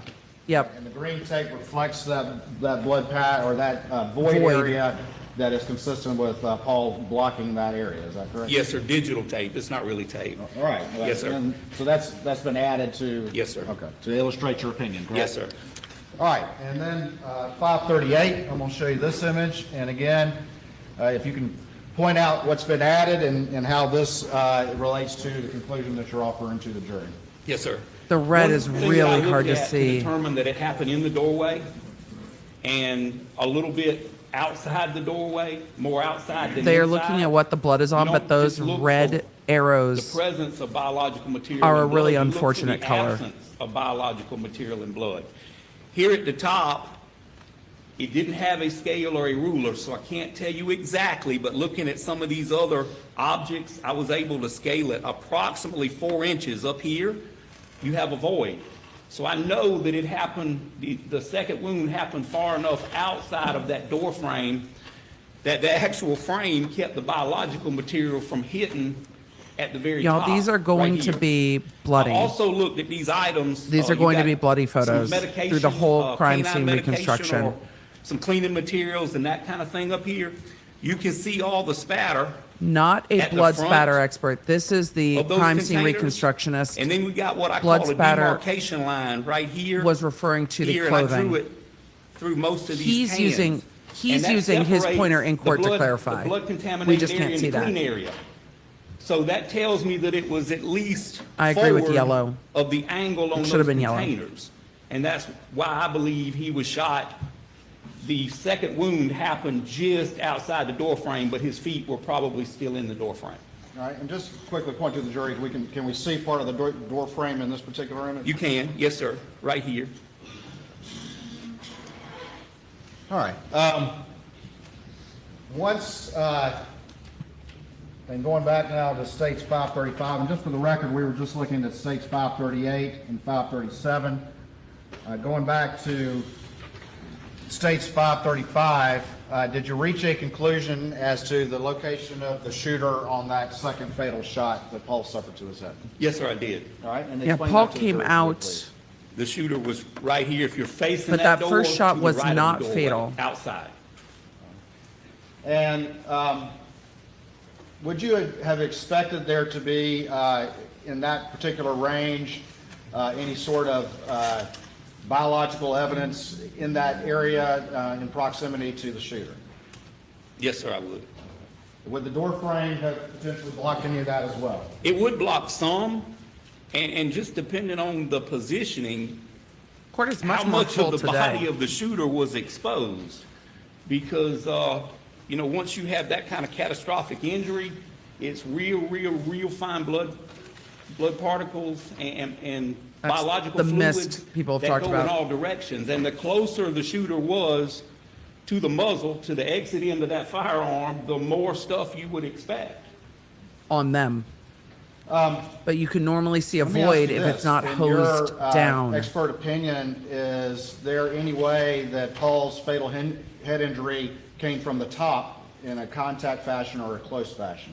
No, sir, I see no possible way for And that. explain your conclusion in that regard to the jury, please. Because we know the defense is going to go that way with their expert. Well, And number they already one, have the I don't defense know of a expert way to reports. mimic this blood evidence on this door, that pattern where that shot traveled through Paul's shoulder into his jaw, into his brain, and then took a path up and placed the biological material here at the top of the door.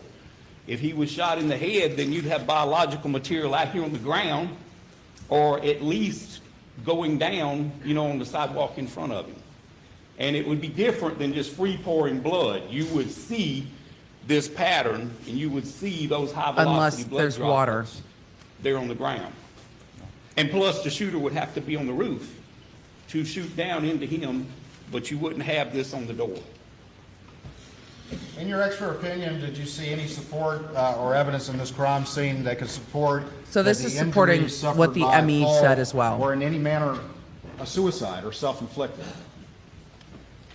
I don't see the possibility, knowing that it's not a contact shotgun wound, and I'm fairly strong, and I'm bigger than Paul was, and I don't know of any way you could hold that shotgun out and shoot yourself in that direction at that angle and put that biological material on top of that door like that. I don't think it's possible. All right, thank you. All right, I hate to keep sending you back and forth, but I'm going to send you back one more time.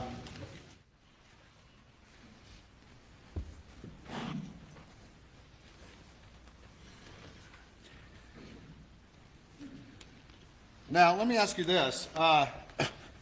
Excuse me. The second wound, the fatal wound that Paul suffered to his head, was that buckshot or was that birdshot? The second wound was birdshot. All right, and can you describe to the jury the difference between the composition of a buckshot round? So as it for all of you relates to asking pellets and a that have birdshot? just showed up, hi. Yes, sir, I can. This is not the blood With spatter buckshot, expert you've that got I have talked a number about. of larger pellets. This is Approximately 30, a crime 36 scene caliber reconstruction pellets, and you've got fewer witness. of them. They're made for bringing down larger game. So in the typical double-aught buckshot, you're going to have 9 pellets. In your typical He's also very number knowledgeable in two weapons. and it's called many things. You know, the typical person calls it bird shot, chill shot, steel shot, coated shot. I've heard it called many things, so I just typically call it bird shot. But in this particular shot, there's approximately 150 to 156 pellets in that dry lock shot shell. So that's the difference. With the buckshot, you've got fewer and they're larger, and with the bird shot, you've got many and they're greater. They're for bringing down winged animals, squirrels, rabbits, dove, quail, turkey, duck. I mean, just depending on the number shot, that's what that's for. All right, and about how many approximately bird shot might be in an average shotgun shell? The literature says that it's 156 in a dry lock. I cut one open and I only counted 150, but that may have been human error. Around 150. Yes, sir. May have been human error. He's like, I cut it open and counted it, but is there you weren't getting enough. a forensic value to collecting every single pellet, or can you explain those concepts to the jury when you're dealing with bird shot? I always try to collect enough that the firearms examiner can weigh it, and he can have a good representative sample of what was used to cause this injury.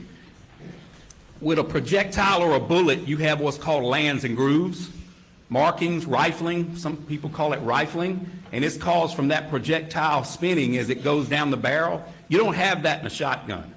And a pellet is so small that you probably couldn't find it if you could have it in a shotgun. So in my opinion, there's no forensic value as long as you have enough to determine what type of shot or what type of shell and the weight of it. In your opinion, and you've talked about this, but was the shooter, when that fatal shot was fired, inside or outside of that door frame? The second shot? The second shot? Yes, sir. It was outside the door frame. Remember, the Where was first that shot second shot shell was located? not It was also fatal. located under the door. All right, and is So that he still could have consistent walked with your opinion? out. Absolutely. And can you explain that to the jury, please? Yes, sir. Like I mentioned earlier, the ejection port on a shotgun typically, now there are left-handed shotguns, but typically the majority of shotguns, the ejection port is on the right side. So as long as that shooter had it at an angle and had that ejection port pointed toward the door, even just the least little bit, that would give plenty of opportunity for that shot shell to be ejected and go inside that door. All right, I know I just sent you back, and we'll bring you back down. I'm sorry. Before we move on from Paul, I would, and if you could just use me as a mannequin, but can you sort of describe to me your conclusions about the positioning of Paul when he suffered that fatal head wound, and just how the trajectory of that wound and that shot as you've described and as supported by the evidence as you see it? Can I describe it and demonstrate? Yes, Step please. back so the jurors can see. The second wound, as I mentioned, went in his arm and caused an injury here, a large entrance, and then of course exit here. So it had to be, typically with the kind of non-fatal wound Paul suffered to his chest and his arm, it's my belief that now his 5'8" frame is dipping or favoring that arm, because as you know, that's over 20-something entrances and exits. I believe it would have hurt him. I believe he would have been in pain, and I believe he would have been somewhat affected. And the reason I believe that is because I've got the 90-degree blood drops moving really, really slow. If he wasn't You can feeling see it, those move or if it hadn't faster. affected him in some way, I believe his youthfulness would have allowed him to get out of there faster. But he's moving real slow to the door. So that's going to hard drop testimony. that angle just a couple inches, and I can demonstrate. All right, and if we can make sure that juror can see. Yes, sir, absolutely. All right.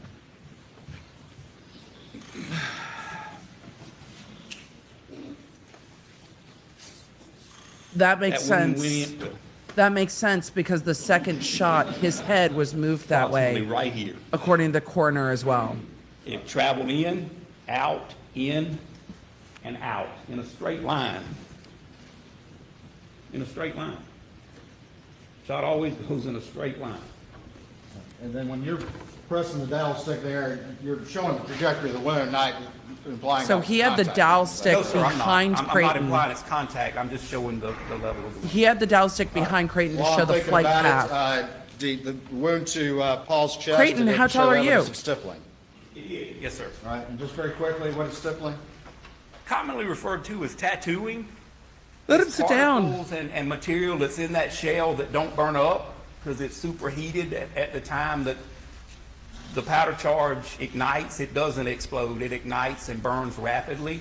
And that's unburnt particles of powder and other contents of that shell.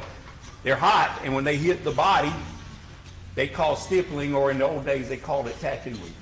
And that's basically what it is. It works as an ink. Looking at this particular image, Paul's about 5 feet in the feed room when he suffers the first wound, correct? Yes, sir, that is correct. And then he moves towards the door, is that correct? That is correct. And suffers the second wound somewhere near the door frame on the inside of it. Yes, sir, with his shoulder just outside that door frame. And when he suffers that second wound, what happens to Paul? He falls immediately. And where does he fall? He falls outside the feed room. All right, let's move on now, and let's talk a little bit, if we can, about the injuries to Maggie Murdaugh. And if you could, start out by reminding the jury of the injuries that she suffered, and then let's talk about your conclusions as to the manner and the order in which They've those talked were a suffered. lot Yes, sir. about So if you could Paul. just remind us again of those injuries. I'm very, and if you could, go ahead and describe them in the order that I'm your interested expert to hear the opinion order they were suffered. that this happened in with Maggie. Miss Maggie Murdaugh suffered 3 non-fatal injuries from a firearm. One was through her wrist. One was her left upper thigh above the knee. One was at her abdomen here, and it exited somewhere around her kidneys. Now, I'm not that kind of doctor. I can't tell you all the damage it did inside, all those organs and things. We've but heard it from ran a that, straight doctor. line Thank through you. her body. This one on her left leg and this one on her midsection were approximately the same angle, and they were really, really close in distance. One had stippling that said that it was a foot closer than the other, but that would probably fit. This was either a total separate non-fatal wound, or it could have been a continuation Of the other one. of the 2 And that's what the fatal ME wounds. said as well. Her fatal wounds were, she had an abrasion or a burn on the left side I'm of going her to close the abdomen poll on when the prosecution from is the going to end. outside in. For those of you that haven't watched That bullet homicide trials before, Followed a straight path. This can It be entered very the end of her breast important and did information to a extensive jury. Damage to the end of her breast. I just think it's coming very Entered her late in the left case. jaw, side of her face area, and went into her brain. That's the first fatal injury. And it was immediate, and she dropped right where she was at. I saw no evidence that her body had been manipulated, moved, or rolled over. The second fatal injury was down into her head, and it actually did what in the day they call a keyhole injury just from appearances. The entrance and exit in the top of her head were so close it made one big injury, and then it entered into her upper shoulders and went down into her body. That would have also been a fatal wound, but it was second. In my opinion, that one came second.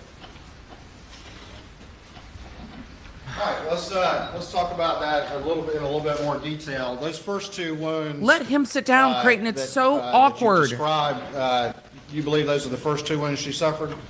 Yes, sir, and possibly 3. I can't tell you much about this because the arm could have been moving or it could have been here. All right, It well, let's just talk depends. about the thigh wound and the abdomen wound. Did you have any conclusions about the location of the shooter as those 2 wounds were suffered?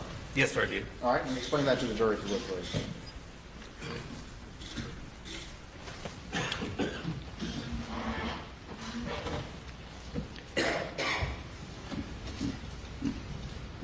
And chat, just a reminder, Left leg out a little bit. feelings being what they are, in this chat, we don't call for harm to the defendant, Here. or anyone. And in your opinion, were those 2 shots fired? He is still on trial. in This fairly trial quick is not succession over. or around the same time? He is still presumed innocent until this trial is over and a jury renders a verdict. So thank you. I know we have a All lot of she new had to do was folks. raise the weapon or lower but I the weapon, appreciate and it. you're still on the same plane. We're able to have conversations. And- Does and, this support those the ME or wounds not? To the abdomen and to the thigh. Is this reflect the presentation presence of helpful? stiffening. They did. Are these And what attorneys does so that awkward the indicate to jury you is about checked the out completely? Distance between Maggie and the shooter when those wounds were suffered. I guess 4 or 5 feet. Fairly close? Yes, sir. All right. And after those two wounds were suffered, and again, we'll put aside the wrist wound for a bit, what would have happened after that in your expert opinion? In my opinion, at bare minimum, she would have been over. She would have been in pain. I believe sometime in close proximity, she fell to the ground. And that's when the first fatal wound was delivered. Would It's she have been also prone on the okay ground or still somewhat raised above the to ground remove in a yourself bent from over this position when that testimony and then first come fatal back. wound was suffered? In my opinion, from the angle, she would have been on her knees and had at least one hand on the ground. It's awful. Those first two shots, Absolutely awful. well, let me ask you this. There were obviously 6 shell cases of 300 blackout that were used to murder Maggie Murdaugh found at the scene. Is that correct? That is correct. Explain to the jury, what conclusions, if any, can you draw about the location of those shell cases, if anything?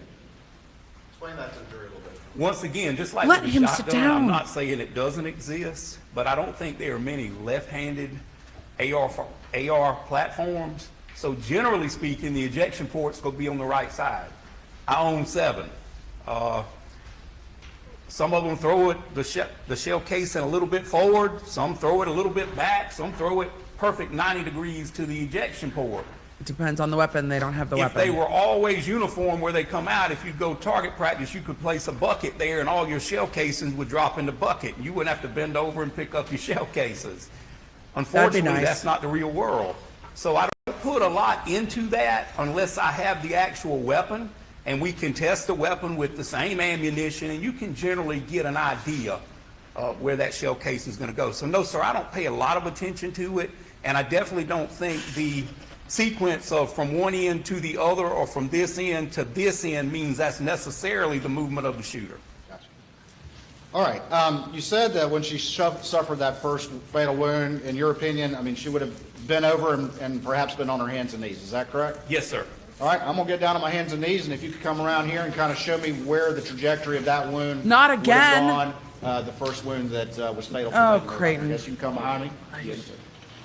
I'm going to get on my hands and knees, he says, if you can come behind me. Creighton, the fuck. I've never. I've never. The shooter was right here. I've never. Approximately right here.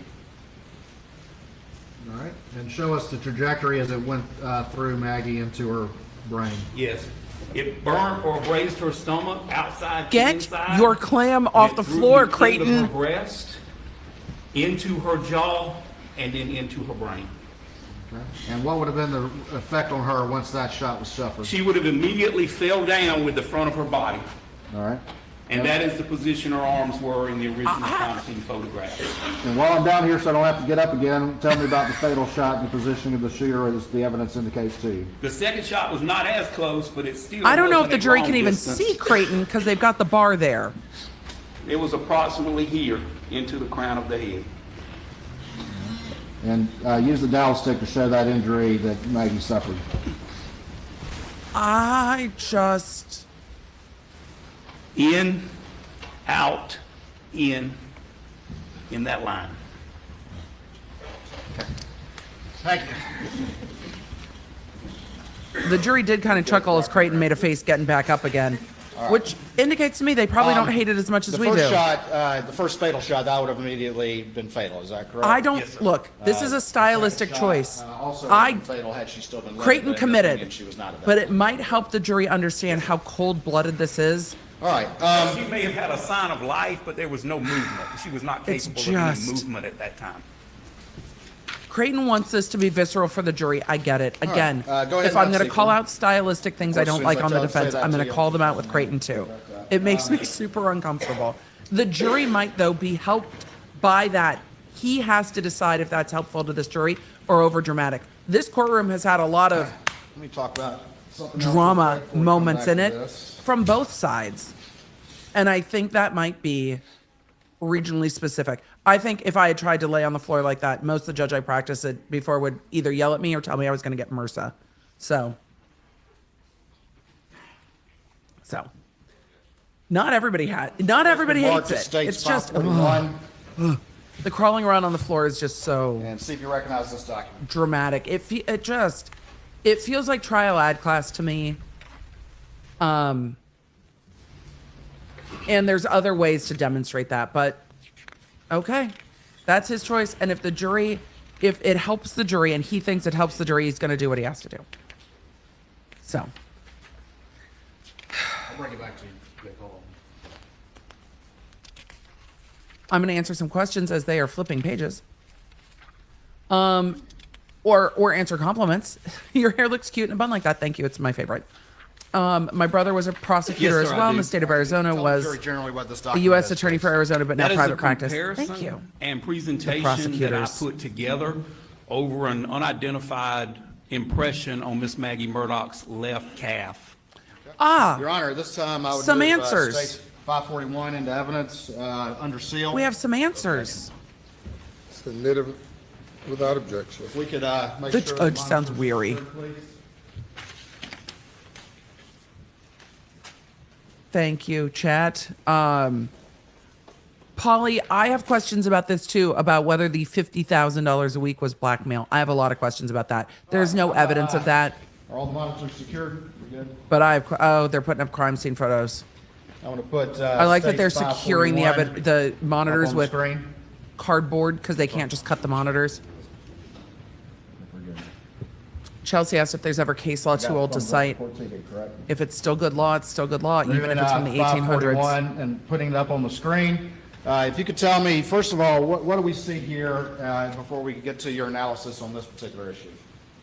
This is a general photograph of an impression on Miss Maggie Murdaugh's left calf. Okay. And We've do we heard the also defense see, has a wound shoe on print this expert. in this picture? You can see the exit wound from that thigh wound that I described earlier. All right. And what, if anything, did you notice about or conclude from the sort of the blood pattern on the back of her thigh there? She stood a little while. I can't tell you how much time, just like with Paul, but she was standing after she suffered that thigh wound because the blood is running down the leg and gravity always pulls it to the earth. All right. And then There are a no, few I sent things you that are back certain. down. Gravity is Back one on of them. down. I'm sorry about that. The poor man's trying to sit down. If you would, and again, Very make sure you're active out of the courtroom. way of the jurors. Was there any sort of mark or any sort of mud mark on the back of her leg? Yes, sir, it was. I'm interested to see what he thinks that is. Right here, an unknown impression on her leg. Okay. And did you engage in an analysis of that particular impression? I did, yes, sir. All right, you just stay there. I think it's probably easier than sending you back. I'm gonna move to the next slide.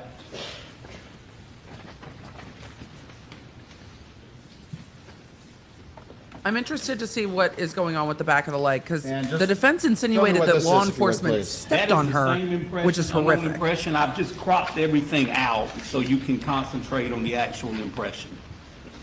All right. Moving on to the third page of this exhibit. What is this? This is a side-by-side all-terrain vehicle that was in close proximity to Miss Maggie Murdaugh's body, where her final spot where they located her, and this is in close proximity to where she was located. We have not seen Maggie's All right, family in stand court by for me except for real when quick. her sister testified. We have mostly seen Alex's family in court. So, we will see. I'm just interested. I have no idea where they're going with this at all. Previously been admitted into evidence is State 70 and State 71. And can you tell me what these images reflect? I appreciate the camera That operator is that very Polaris mindful ATV side-by-side that I when they're mentioned. flipping around these Generally remind questions the that jury where are, this was located. when they're flipping around the Miss Murdaugh photos was that are laying face down. corner That was photos. to her left, underneath a overhang or a. They do a very good job I don't know of what you call making it, sure a that shed it's that was attached to covered. that airplane hangar. A lean-to, that's the word I was trying to think of. All right. And do you see any indication of any biological material in the crime scene images that were taken of that Polaris? That was my first indicator. That's what made me concentrate on a specific tire. Yes, sir. And let me see how washed out that is, if I can maybe fix it.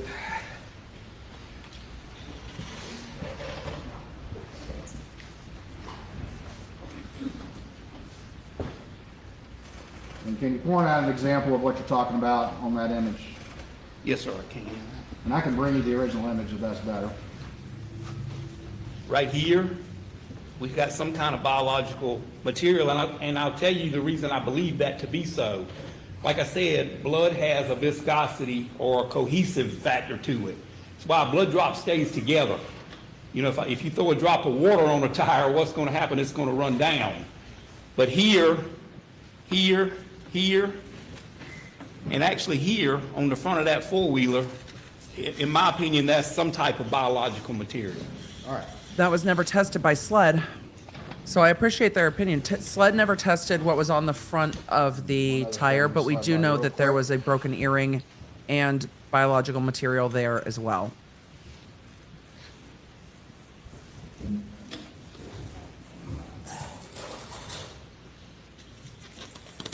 All right, looking now at fence 29.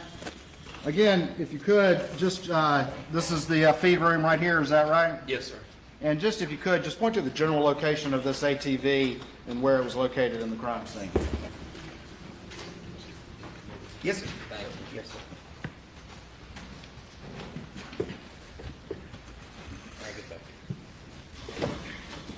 Right here in this area. All right, and that would be, again, on this is not to scale, but that would be at least on this diagram where Maggie was, is that correct? Yes, sir. That's our approximate location. And that's the diagram that we've seen so frequently. All right, The ATV was not marked on looking at, that, going back to this particular slide. And, but it's above your, in the picture where analysis Maggie's of body this is. tire. If you would explain a little bit about what you see here and what an examiner looks at and looking at sort of this particular tire as it relates to your analysis. Yes, sir. What we look at it as footwear and tire tread or tire track examiners, we look at the actual tread pattern and design of that tire or that shoe. And I'm so there are a blown couple away by the different fact that they think it's a tire. conclusions It's you can come up just- with. We compare known and unknown.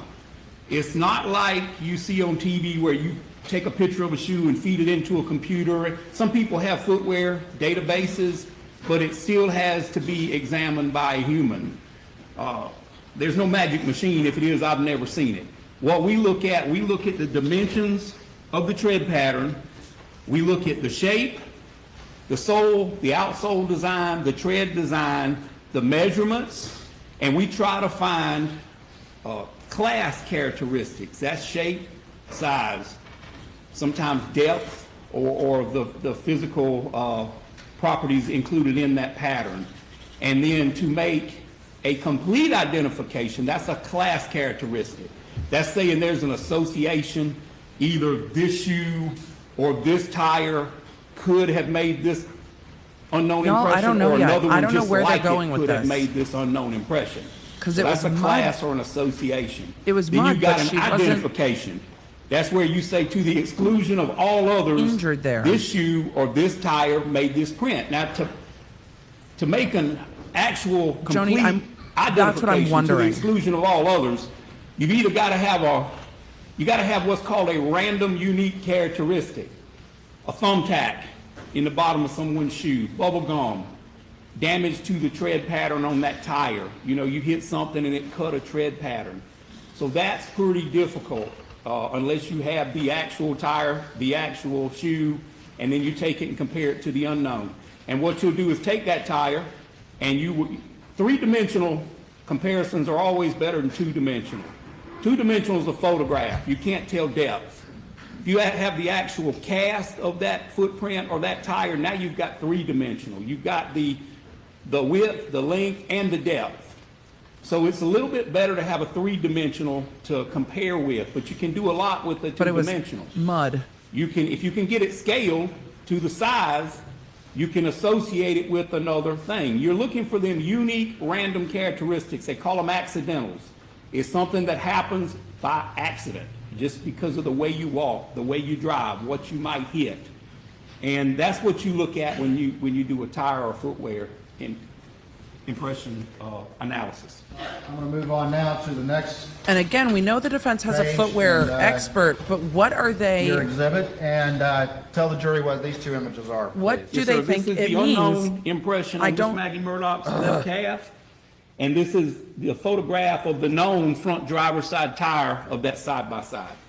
All right, and when you were starting to compare these two, did you have to make any account for the relationship of Maggie's thigh and this ATV tire? I did. Now explain that to the jury, please. Just like if you're driving in your car and an ambulance comes up behind you and you look in the rear view mirror, you can read ambulance. But if you look at the front of that ambulance, it's written backwards because you're looking through a mirror. Well, with a shoe, a tire, or Miss Maggie Murdaugh's leg, you can't see through her leg. You can't see through the tire. So you have to flip one of them or the other. So flipping the tire, in my opinion, because it has some characteristics on it that I wanted the reader to be able to look at, I chose to flip the impression on her leg to do the comparison. Because unless you do footwear and tire tread examinations, you're not going to be able to look at something in reverse and find those points.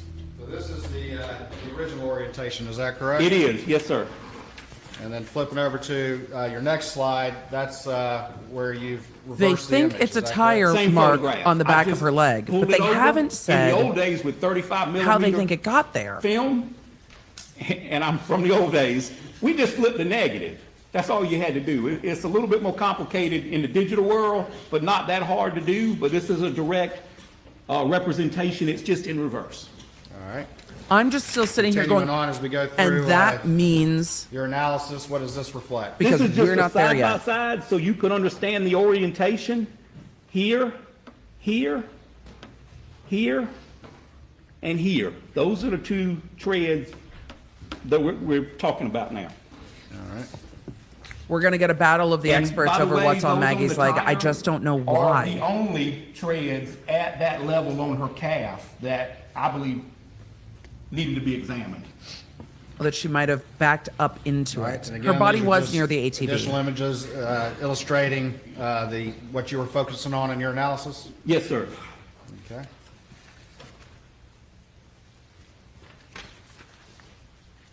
And then this one right here?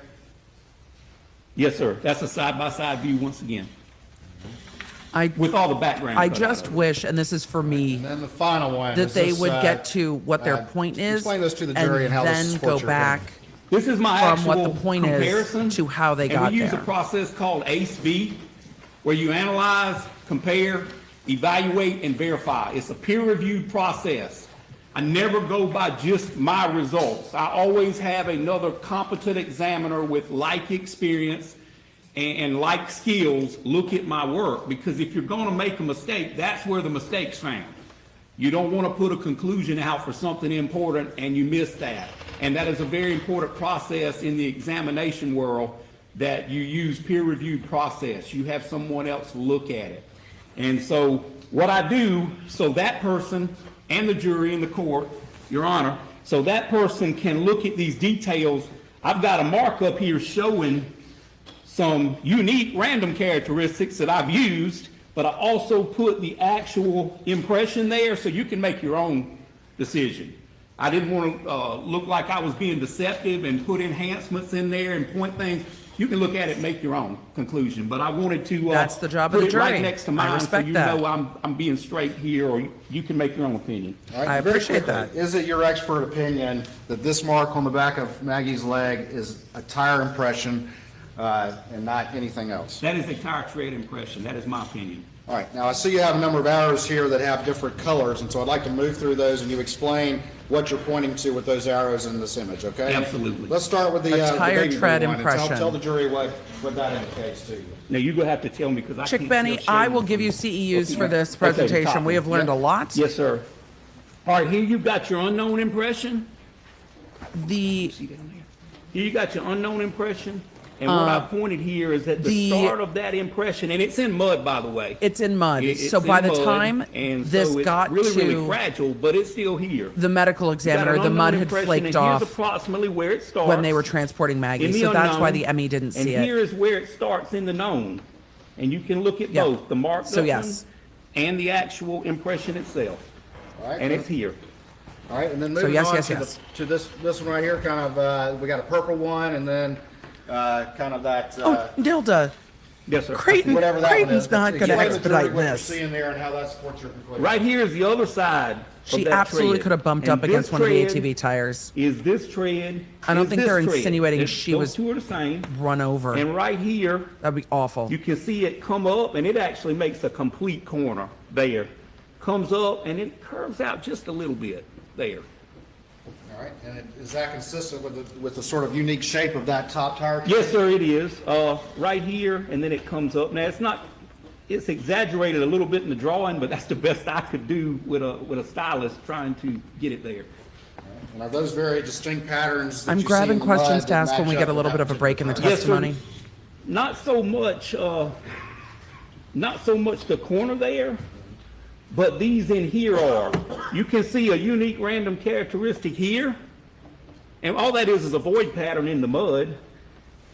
You can also see it here. I mean, almost perfect. You can see one here where the yellow area is. You can see it here. It's right there. All right, you're kind of doing a little mountain or a little hump, and expand on that with the jury. Why is that particular, why is that significant to you? Because that's not in the process of making the tire. That's because whoever drove that side by side last hit some dirt or some mud, and that is a pattern that's left in mud on the tire. And in It's my opinion, it specific to transfers to that Miss Maggie tire. Murdaugh's calf. All right, and show the jury where you're talking about the little hump. On Yes, this sir. image So he's right here, talking if you about- show it, and It's then- marked with a yellow arrow. Tires are And the here same, it right? is, right here. And this I've tire's marked it not there, the but you same. can look at the one that's not marked, and you can also see it here. She might have bumped up All right, against it talking about, because she was this in a dress bottom, and out messing around with the impression, you dogs. got a She might have white arrow just to bumped that into line the right there. tire Explain that with to the jury, dogs. what's significant in your analysis, Doc? Yo, I I'm, mark that because unless you examine, unless you got really, really good eyesight, you might not even pick up on that. But here, you've only got a partial line. The whole line didn't show through in the transfer of the mud or dirt or debris. And I kept myself honest. I only highlighted the length of that, but you can also see it here and here. You can see that side of that tread, that tire tread. All right. And moving on now to Don, why does it matter? Well, we're this not green there one yet. right here, and kind of green to the baby blue to that blue. Just It kind of matters going to the around there. If you could prosecution, explain that and to the jury defense has brought it up a and few significance, times. if any, to your It's analysis. just a continuation, and there's a little break in there, but they're still the same angles, same lines, and they match up, and that's just because the dirt didn't transfer completely. But you got plenty of skeletonized line here to show the outline of that tread here, here, and here, Hopefully, and that's here, hopefully, here, he will wrap and it back round to what they think caused it. Yes, the ATV was at the In your kennels. opinion, that's a tire impression, is that That is correct? entire impression, He that's said my that opinion. 3 times. And in your opinion, based on these very significant mirror images and accidentals and that sort of thing, is that most likely that specific tire tread that's on the back of? It is most likely that tire. If it's not that tire, it's a similar tire with the same tread design And that particular tire was in close proximity to where Maggie was found, in correct? close proximity. Looking at how you had Maggie in that first shot, I think you had me kind of angled a little bit How like that. did Is it that correct? get there? And if she was angled that way near that front tire, would she be facing towards the feed room? Yes, sir. All right. And are That's a those good two positioning shots question. that were suffered in the abdomen and the thigh? So they pushed her Are back. those consistent with the shooter coming from the direction of the feed room? Certainly could be. Yes, sir. Could be is not Go ahead and have a seat is. for me, if you would. Sure, I'll have you back up. All right.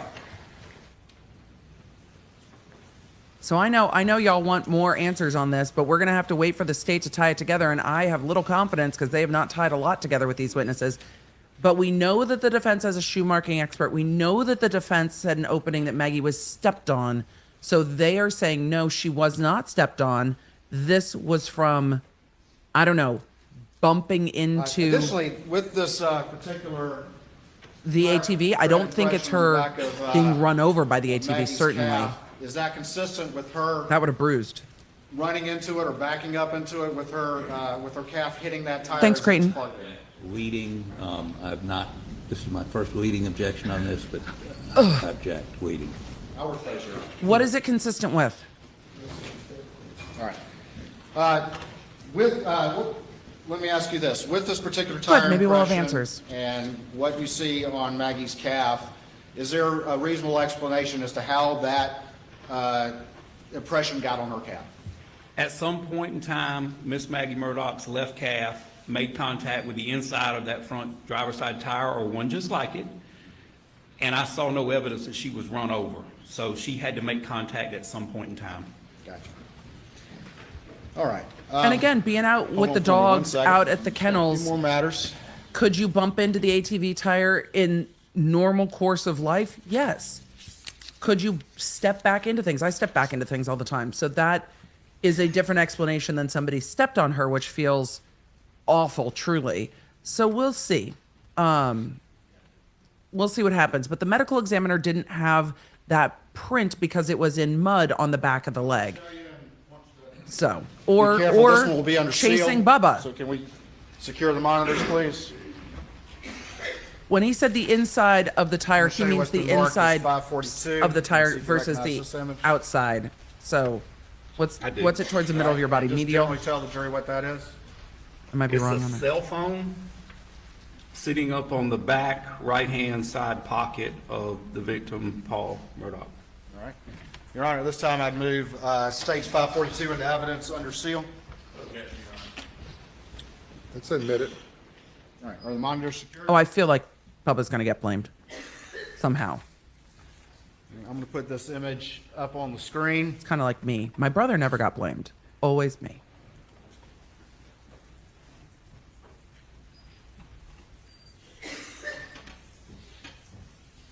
Question, do you think these witnesses are coming in Is this so your late? The good understanding information of, is better. How Paul For the jury to was actually remember it? found Maybe. at the crime scene? It is. All right.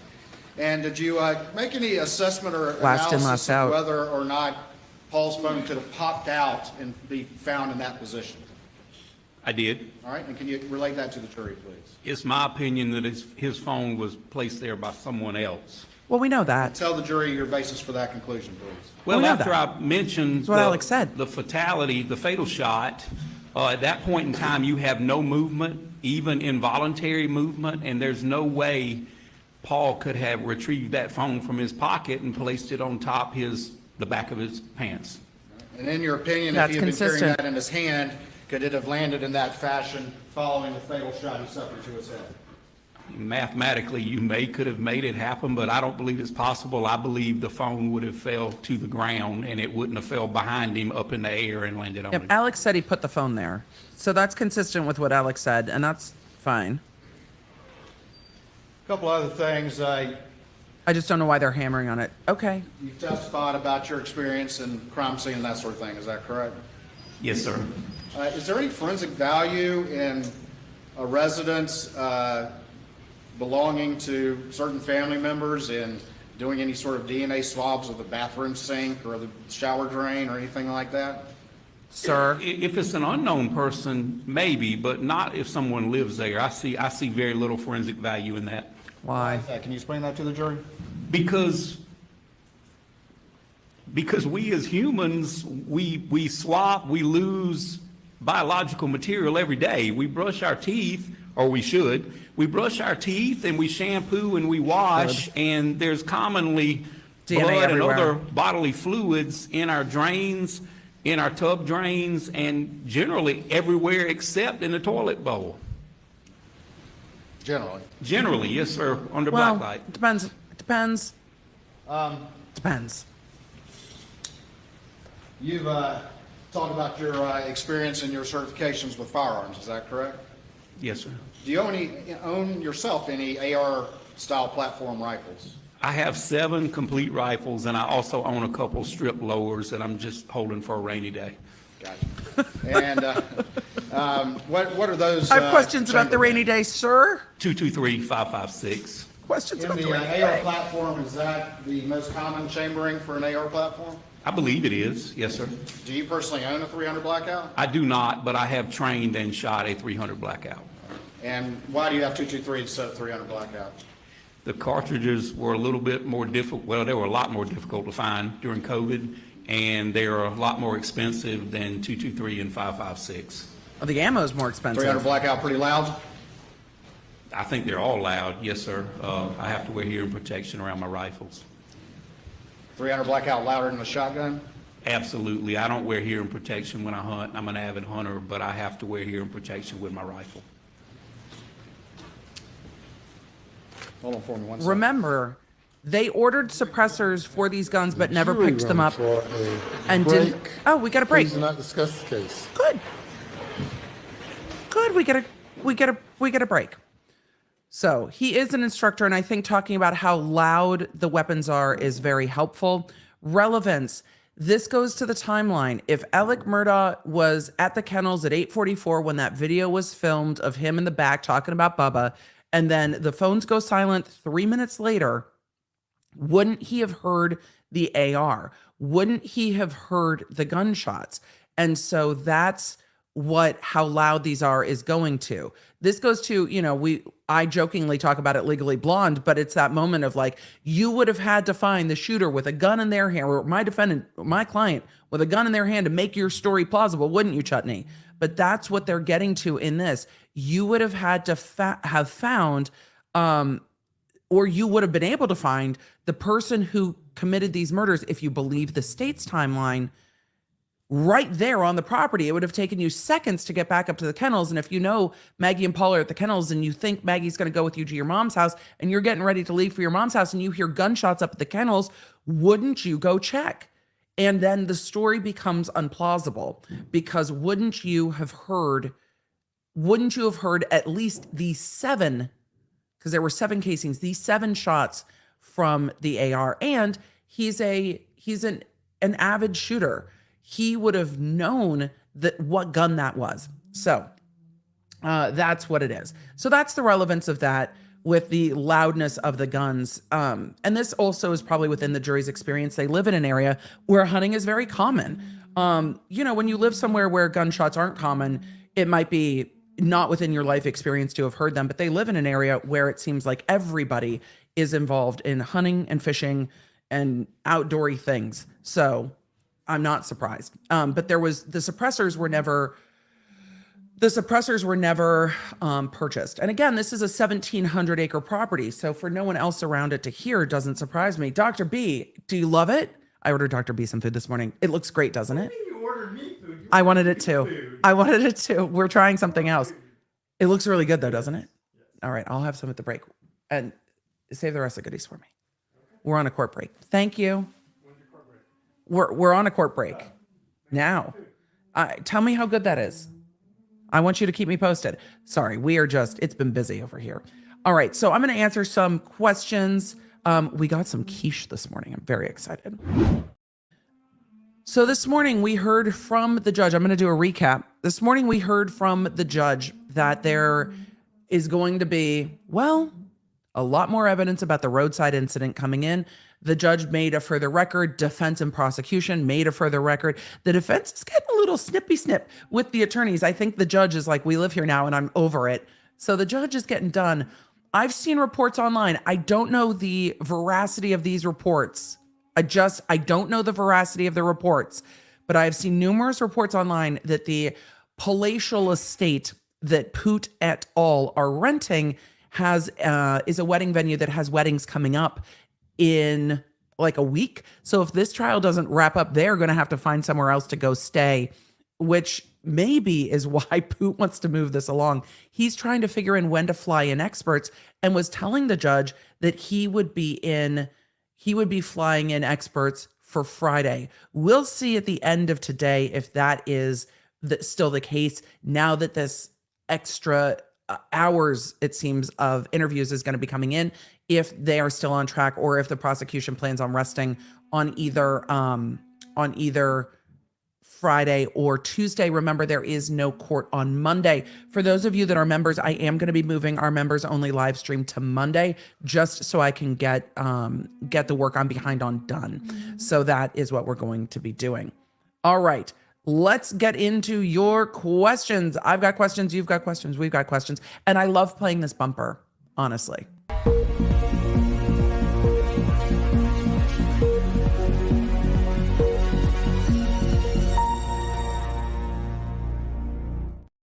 If I don't get to your super chat, I'm trying to pull up the ones that have questions in them first, and some of the questions I saved.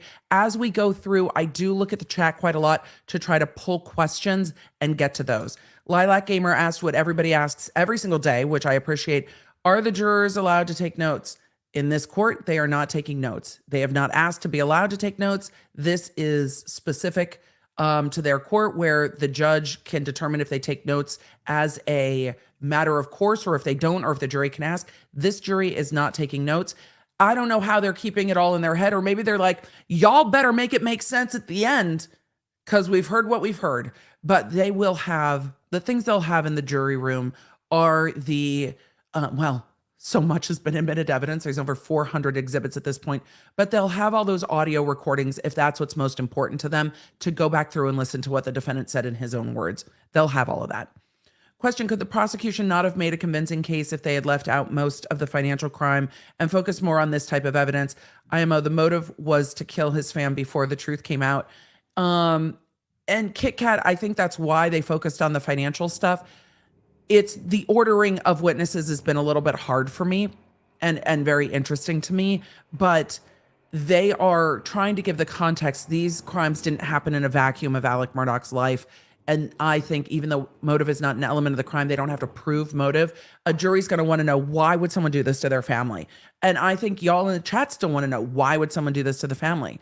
For some of you, it's like, oh, this makes sense. For some of you, it's like, that doesn't make sense, that he would go after his family, kill his family, so they don't discover the financial crimes.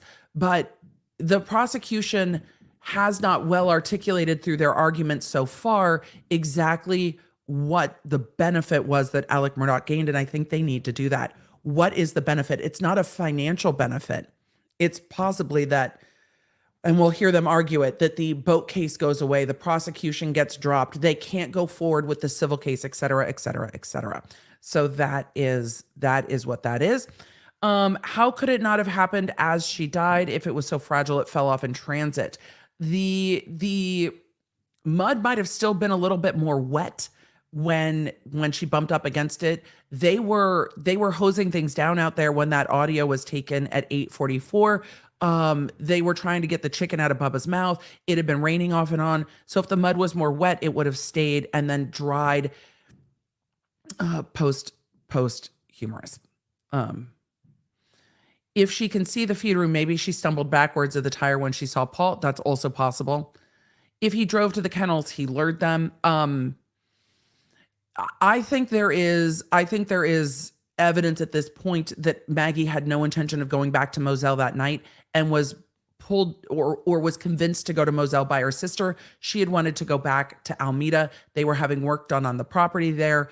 And she wanted to go back to Alameda, and her sister, it sounds from her sister's testimony that she said, this is what her sister actually said. You know how close he is to his father. His father's back in the hospital. He's not doing well. Go be with your husband.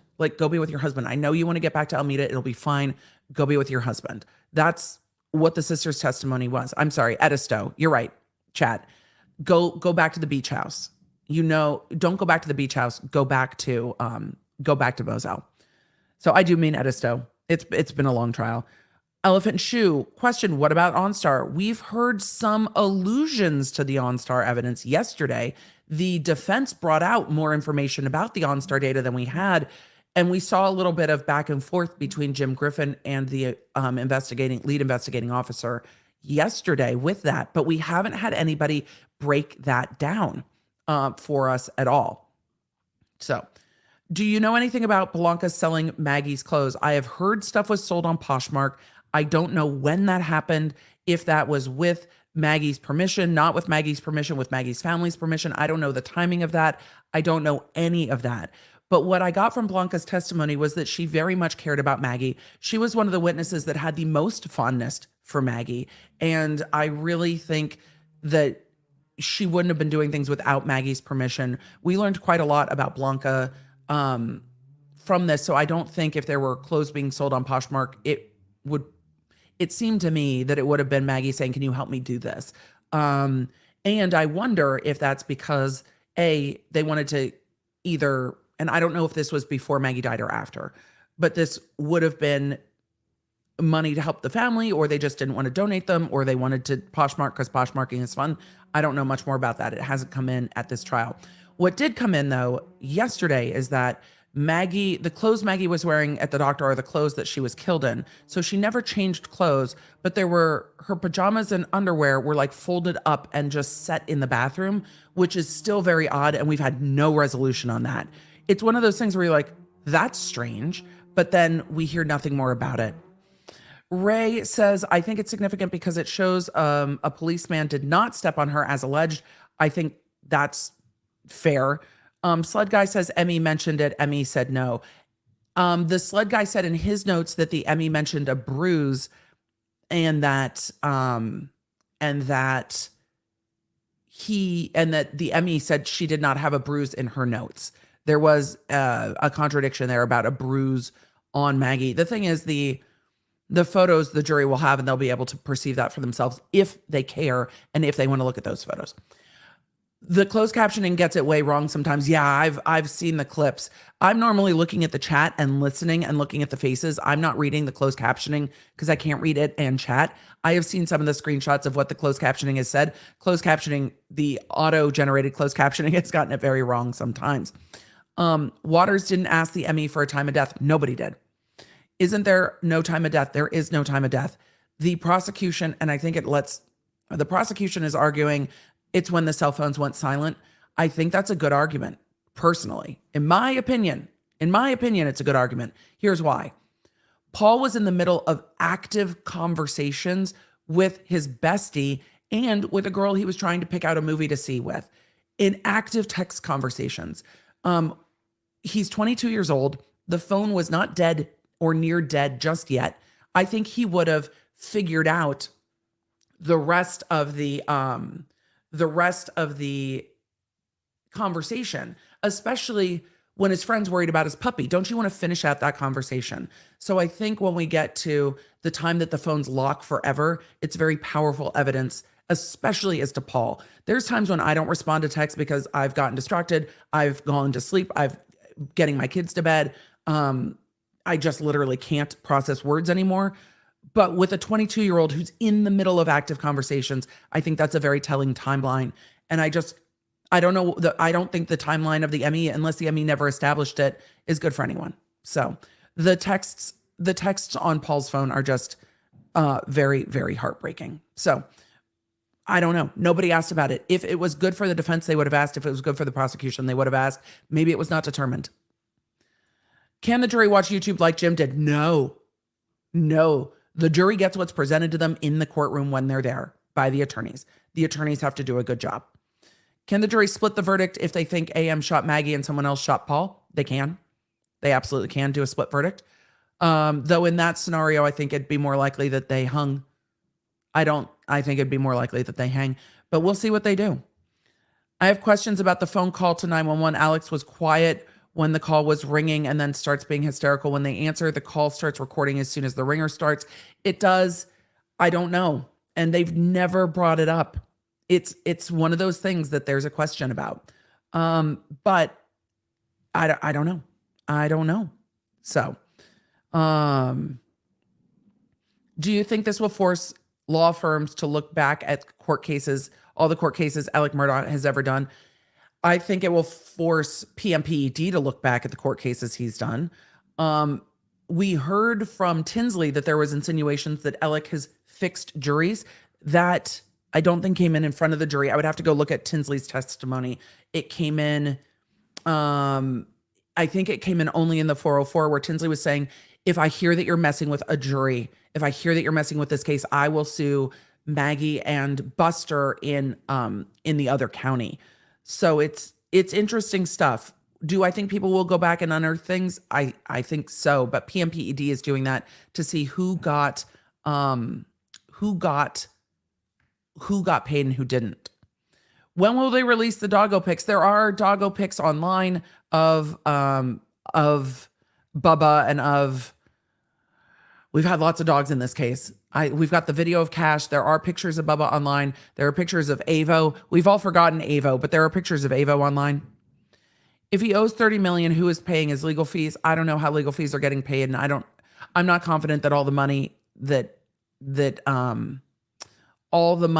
he has is within the confines of U.S. banks. I'll say it that way. Law and Lumber.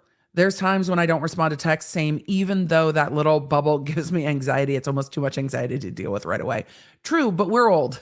Well, Rob, you're much younger than I am. But I think in the middle of the active conversation about the dog, it's a good argument that he took that video to send to Rogan and never got to send it. And he would have responded to those texts and said, I've got a video, I'm going to the house to send it or something. So I think it's a good argument. They should bring up that Alec changed Maggie's will before the murders. I don't know if they know that. And if they do know that, they haven't brought it up. But yes, they should bring it up if they know that. And if they have it, they should. Can you please name the people sitting behind Alec? I saw this question a lot. I don't know all the people sitting behind Alec. There is some law enforcement in those rows. And then you've got his brothers, John Marvin, and I'm Randy. And then you've got Buster and Buster's, I believe, fiance.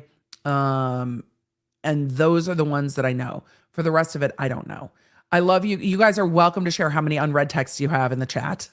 Welcome to share that.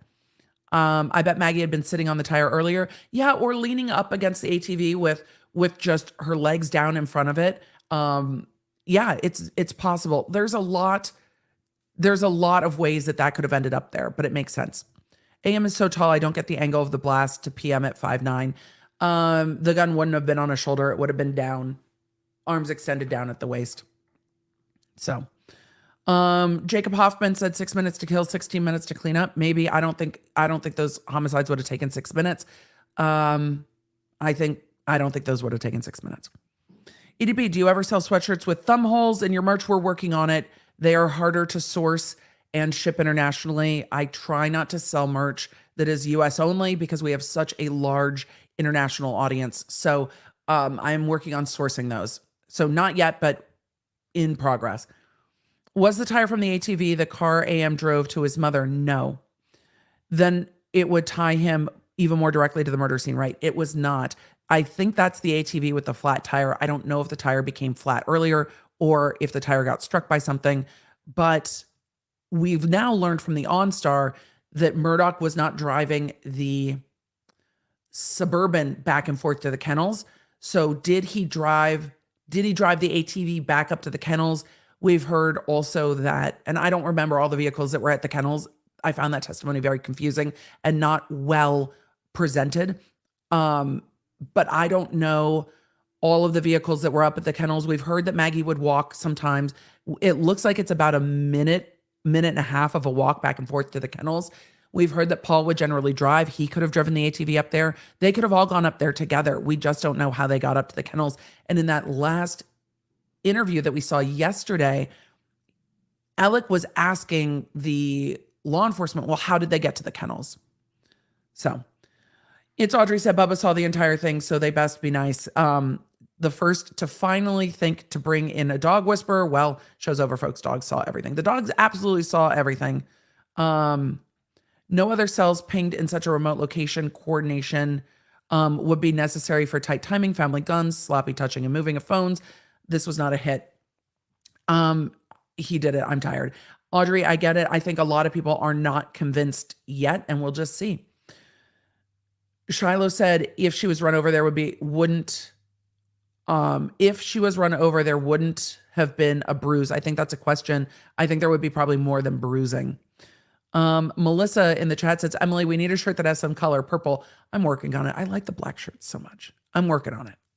The dogs know. The dogs do know. Do people tell the lawyers the truth if they did a crime or not. I've never worked as a defense attorney, so I cannot tell you what that experience is like. I know that Runkle talks about that and Natalie Lawyer Chick talks about that. Lawyers need to know enough, but lawyers do not always ask someone whether did you do it or not. They ask for people's stories, but people should tell their lawyers the truth. It's the only way to be helped. Though I've worked in both civil and criminal where I have not been told the truth a lot. And it takes a while to get to the truth. It's very frustrating when witnesses and victims don't tell you the truth. I imagine. You may bring the jury. Yay! Bring the jury. We'll bring the jury. So it just depends. This may sound odd, but what if a lawyer has to go pee? Oh, no, you don't get to do that. I'm just baffled by the court's lack of restroom usage. Yeah, you don't get to do that.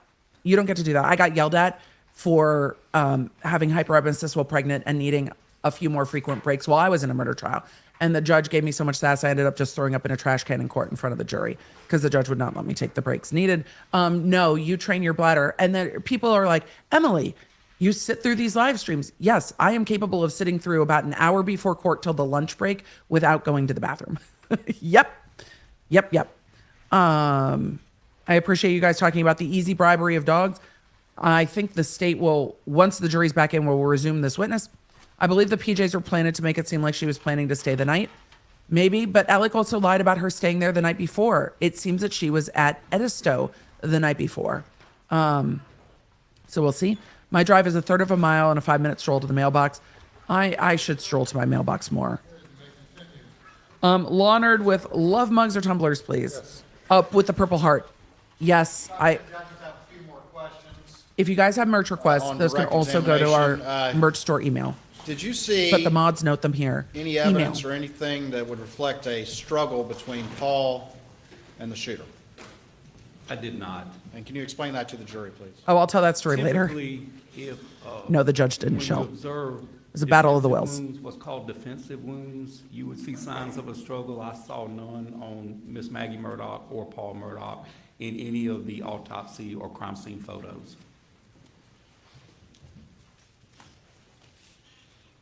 Thank you. Please answer any questions the defense may have. Little Nelsky said, Emily, have you noticed the judge's smirk when he says bring the jury? He's probably seen you and knows you love it. I don't think he's seen anything. I think the judge is just ready to keep going. But I do. There are times you can tell a lot from this judge's face, and I enjoy him very much. I was really hoping that this would be the defense attorney we liked for this cross-examination. And it's Poot. I don't remember the other guy's name, who we like so much. Is it Barber? It might be Barber, but I like him quite a lot. All right, I'm going to switch feeds so we get closed captioning because I do talk. Even though the closed captioning has just now become another member of this trial team, the closed captioning is ridiculous. But I also like, oh, wait, where'd it go? No, hold on. My feed's changed real quick. Let me see if I can find the feed I was on. I don't know where it went. Let's see. My feed is missing. All right, there we. What in the world happened to my feed? I wonder if their feed stopped. Dumped me into another feed. Our chat's way more fun than their chat, I'm just saying. So do I call you doctor or deputy or chief or what? I haven't been a deputy in about 25 years, Mr. Harpootlian, but I'll answer to whatever you call me, sir. Do I call you doctor or deputy or chief or what? Dick said you may regret that. You've been, And everybody laughed. when did you start in law enforcement? Around 93. Hold on. And Deputy in about 25 years, Mr. Harpootlian, but I'll answer to whatever you call me, sir. you may regret that.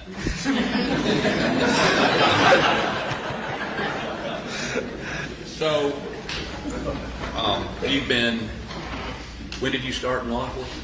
Around 93. He's going to have his minutes. Okay. And you were in Orangeburg? Yes, sir.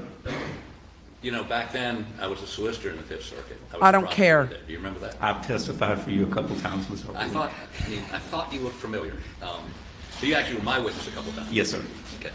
And I don't know that we're going to have much to do today, but I'm going to try to understand a couple things, if that's okay with you. Back in my Absolutely. day, didn't So, you testify for Let's me? understand the wound to Paul, the two wounds to These Paul. defense attorneys, and as I man. understand it, you were saying that he was standing how far back when he got shot, the strike down? Apologies. For his bloody footprints to be there, those footprints had to be made after he had the shot in the chest, correct? That is correct, yes, sir. And so how far back in the room were those footprints? The footprints are approximately, because I have no way, once everything was pressure washed and cleaned out, but looking at the actual crime scene photographs and then taking my own measurements, the placard, the yellow placard that's in the photographs is approximately at 5 foot. And he was on the other side of, so he was occupying that 6 foot area. And there were no scales in any of those pictures, were there? There were not, no, sir. Let me just talk about this generally before we get to that. You teach a course on crime scene processing? Yes, sir. You teach a course on how one should photograph a crime scene. Yes, I do. And I'm going to try to I think we're oversimplify going to end this. up with There's some merch basically from every two trial we or cover. 3 things that you want on any crime scene photo. The first is a scale, correct? Well, there's 3 types of photos. One of those includes a scale. Yes, sir. Okay. I mean, obviously you don't have a scale. It's a long shot out, like from outside the feed room in. But for something like bloody footprints, you would want a scale. I sped this up just a Yes, little to And catch you up to want live because I multiple went back lighting sources so that because it's it makes it more well-lit. tolerable. Well, if you operate the camera correctly, you have your light source, and that's why you do it from 90 degrees Sir? over perpendicular to the footprint. This 'cause is you can law hit all the enforcement? angles and then choose the best exposure that They takes don't those always shadows take the out. photos So correctly. if you do 90, sir. do you recommend taking more than one shot? Yes. Yes, sir, typically. I mean, at different perspectives of the same item? Yes, sir. Okay, so. I once you had law recommend enforcement use multiple shots, black and including one. white film to take photos of a If blood you're looking for trail. comparison evidence, you do. Yes, sir. And It's in the just a- it sense was just a of mess. the shoes, the shoe prints you think you saw, they were definitely Paul's shoes. You did that comparison. Just like with the tire tread, they share class characteristics with Paul's shoes. Were Yes, sir. those shoes facing towards the front or the back of the feet? When they were made, it appears they were going toward the door. Right. But it would be hard for me to tell you without some kind of mark on that pavement to be able to orient them. I'm sorry, I couldn't hear that. Say that Without a again. mark on the pavement or some type of landmark, it would be hard for me to orient them from the photograph. Okay. And again, if you'd had a scale or multiple pictures of that one shot, I mean, straight down and multiple pictures, you could have done a little bit more in terms of that, could you not? An examiner possibly could have, yes, sir. And the trail of blood leads towards the front door, right? It does. And how long was that trail? Well, if he was in the 6 foot and you got 4 past him, at least 5 foot from where he starts dripping blood, then he steps in it, and then he makes his way to the door. So you think he was a foot and a half inside the door when he got shot in the second shot? Well, his feet were inside the door, but his shoulder and his head was slightly outside the door. He was Leaning mid-step. forward. Yes, sir. Okay, so the first shot, as I understand it, hit his shoulder. Exactly right, Teresa. He is The setting up second shot questions for his is expert the to one that hit the testify. No, I'm talking about, let's talk about The fatal one. the fatal one. Yes, sir. It hits his shoulder. Yes, sir. So based on, now you met with Dr. Reamer, the pathologist, I did. and she showed you her photos. Y'all talk about her photos?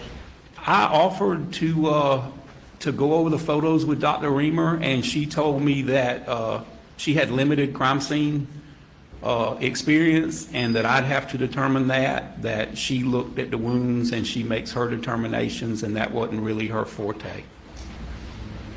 Okay, so, but she said shot in the shoulder. I'm talking about the fatal shot. The path, yes, sir.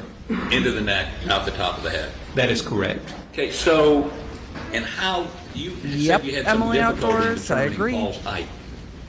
Well, the Or that DMV they're prettier when record, they the smile. printout showed 5'6", and the autopsy information showed 5'9", and I know a young man like that will hit a growth spurt.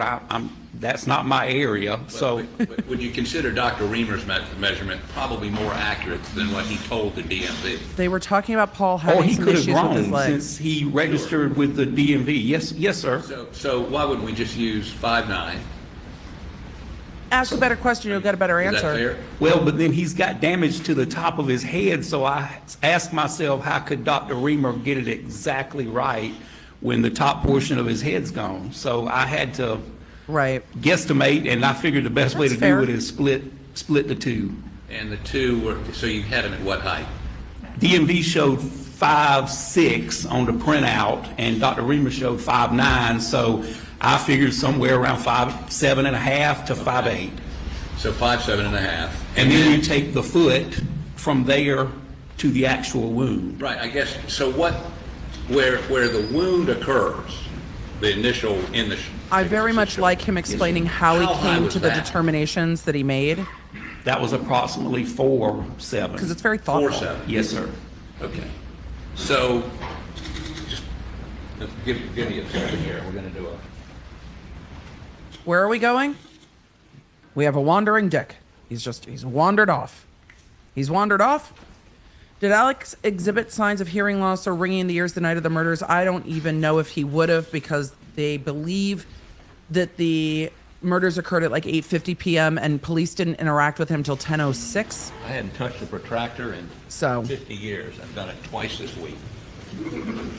there's a lot of, never mind. Let's Question, do- if this you witness step was down good here enough to for use just a by minute, Poot, wouldn't please. it be hard for Poot to discredit this witness? Yes, he's going to go for his assumptions. What assumptions did you make? Blah, blah, blah, blah, blah. Oh, y'all, I'm walk sorry. around with Google's very, very cranky about the wandering dicks. If Google has grabbed your question, grabbed your statement, it's Google, not the mods. The word dick is not understood well by Google. Put a dot on here at Google, it's his name. or wherever the shoulder, the height of the shoulder. Okay, I'm gonna take it straight. So sorry, y'all. If Google does swoop questions, and Let me just get with it up 42,000 of you in the chat, Let me we do can't this. always get to them. I think you can do this with one of these. 4 foot. I haven't started singing Detachable Penis yet, so we're still good, Google. We're still good. We're saying 4'7". Yes, sir. You don't have a locker. No. Christina, yes. And if you guys have shop suggestions, that's you can always send them 4'7", to right? our Yes. email. Okay, let's Two. go straight up. Lauren, the witness banner is something that's been very common in this That was trial the height of from the- both of the, sides. uh, It seems That's the regionally approximate height of the specific. shoulder, depending on how far he's dipping. You think it's lower? Could be, yes, sir. Like I said, when you've got a wound to that side, I would expect him to be favoring that shoulder. Okay, so what's your opinion of how, I mean, you're the professional, I'm just holding it. Well, looking at the defects on this side of the door, Yeah. and it's several of them there, even though they've been pressure washed, if I run a string back in the area This of matters because the 4'7", defense has a different somewhere in the middle, maybe opinion 135-degree angle, that's give or take of how 5 or 6 Paul was degrees. killed. And that's what Dr. Reamer said in her report, 135 degrees. I don't know if she said that to her full sir. Okay, 105 degrees. Yes, sir. Undo that. Thanks. So it matters. Oh gosh, that was near the mics. It matters because the defense has a. Absolute, like I said, a lot different of thought. variables to change that a couple degrees one way or the They are other. all up in the jury's personal space. Oh, if I was the jury, I would be so annoyed. Get out of my space. They're right up on the jury's bar showing this. It's just too close. It's too close. You've already had 2 jurors removed for the vid. Just back up a little bit. It just feels like he is just encroaching in everyone's space, and we know from interviews that is his style and that is what he prefers, to get into people's space and make them uncomfortable.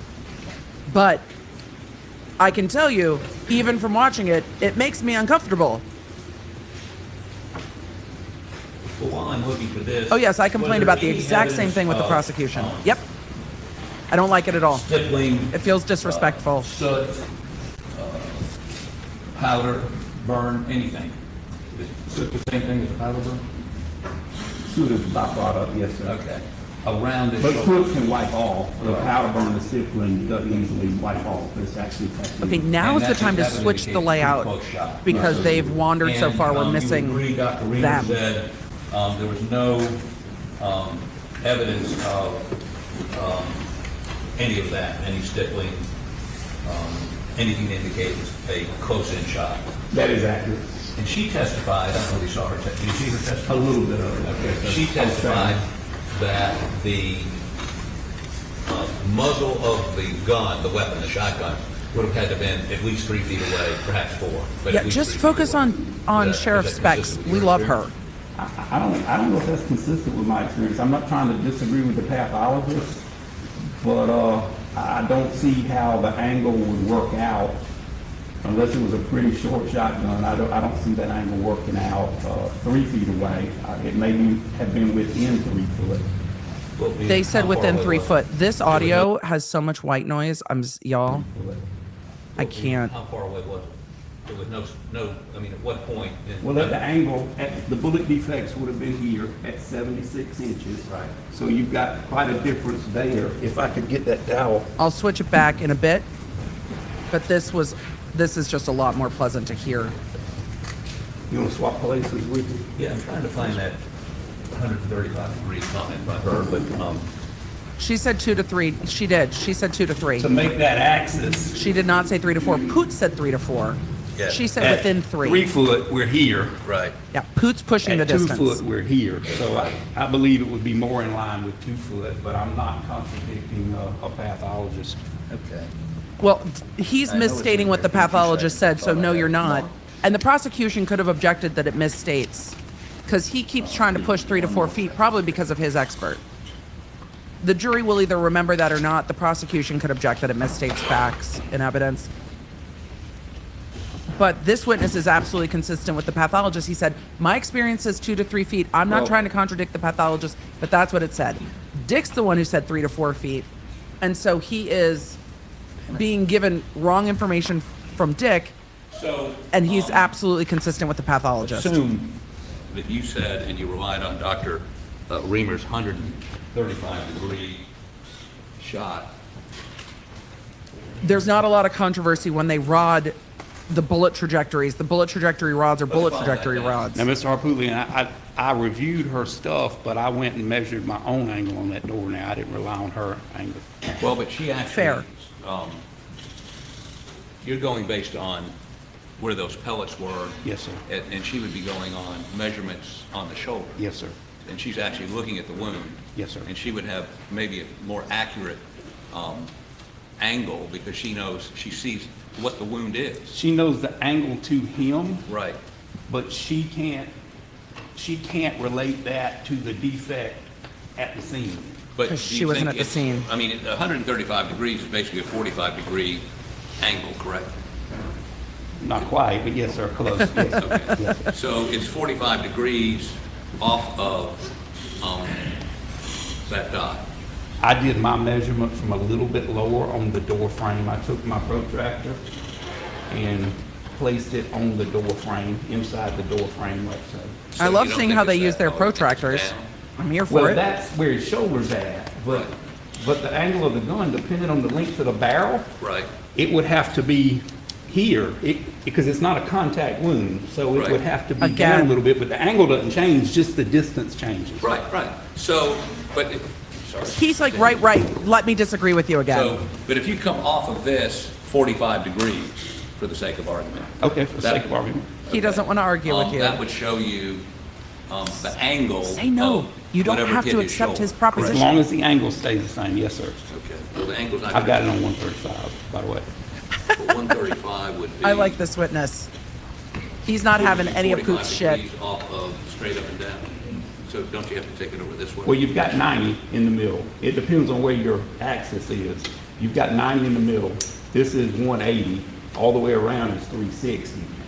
So here we've got Let me show you how to use a protractor. 135 off The of the jury, door. they can't even see. Going that The way. jury's behind these witnesses with their backs to them and can't see anything that they're doing. I want the line not going this way. I want to be able to draw it The out jury's this way. behind them. You just flip it, Wild. There you go. and you go Wild. above it. The Hey, jury would you can't do me a see favor? any of Yeah, Let me this. get a ruler for you. Can I have that long ruler, please? Let's have geometry. Sarah said we don't need maths. No, we don't need a maths lesson, but that's what's happening today. Today is geometry day And let's in the take murder it. trial. Just, Sure. I'll hold it Everybody's backs to the jury. like that. If you'll This just is get so that. awkward. This courtroom is so awkward. The jury can't ask them to move if they can't see, and they've done it a couple times in this trial. Okay. And so, At least we've got demonstratives. and again, it could be somewhat lower if he If turns, he's dipping, yes, sir. but, so. And that would change the angle. That's why I said approximately 135. It could change it a little bit. How much? A few degrees. Well, if you figure if this is 135 and if he's 2 inches lower, that would, take probably 5 It would change degrees the off. angle. So that would be one, Geometry's 30? going to be Maybe. geometry. If you sit it up there, we'll measure it. I can tell you for sure. Because math is math. so, okay, what do you want me to do? You hold the protractor up. Next. Math gonna There you math. Except we gotta go this way, no? go. You had it. You had it. There you go. But the line's gonna go that way. Which way you want to go? I want to Flip flip it. Flip it. Yeah, Okay, the there we go. PhD is not going to That's change why you're the, anything he has to say I got a with feeling Dick. you fooling with me, Mr. Harpoon. you got that feeling? I got that feeling. Okay. So They're that's having their own 130. private little conversation. Five. Fine. Yes, sir. What do you want Great. to make it? Well, I'm not measuring it. I this think way. they're setting up You tell me what you want me to make it, 'cause defense I measured expert. it This angle. But this Yeah, is but so this is weird. just the flip side of that. Remember how you're talking about the negative? All right, put it back. Okay. Which way you want it? This?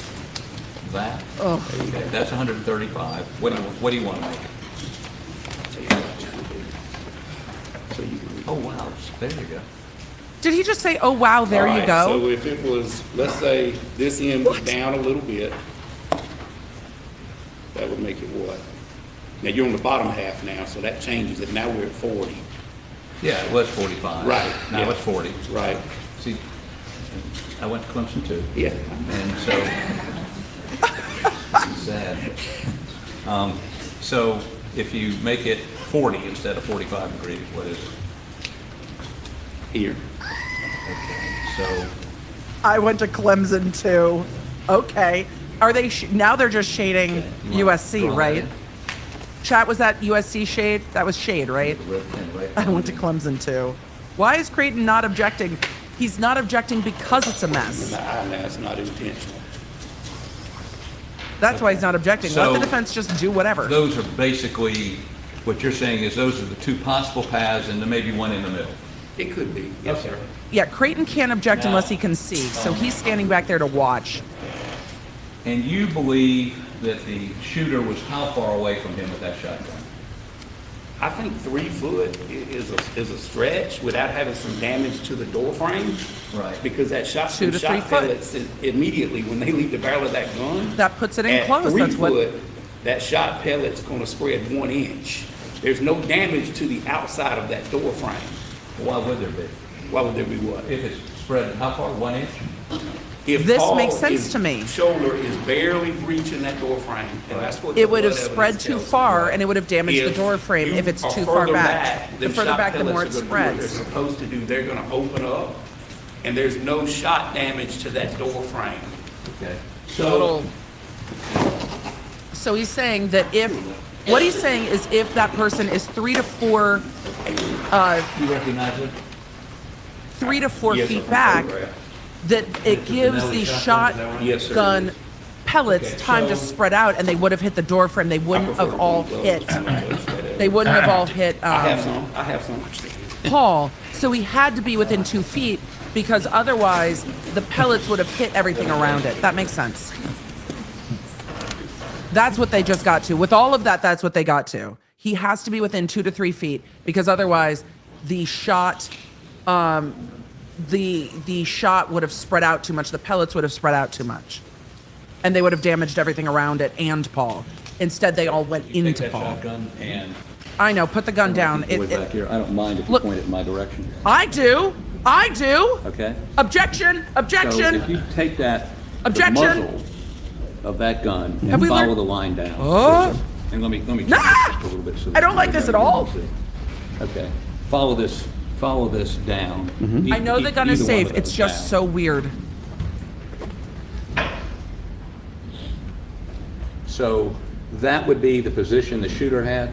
That's the angle. The I mean, angle. I'm on the opposite side, of where the shot came from, and I don't know the length of the barrel, but that would be the angle. If I'm Paul and I'm standing Wow. in the door, why is that the opposite side? However, bent down.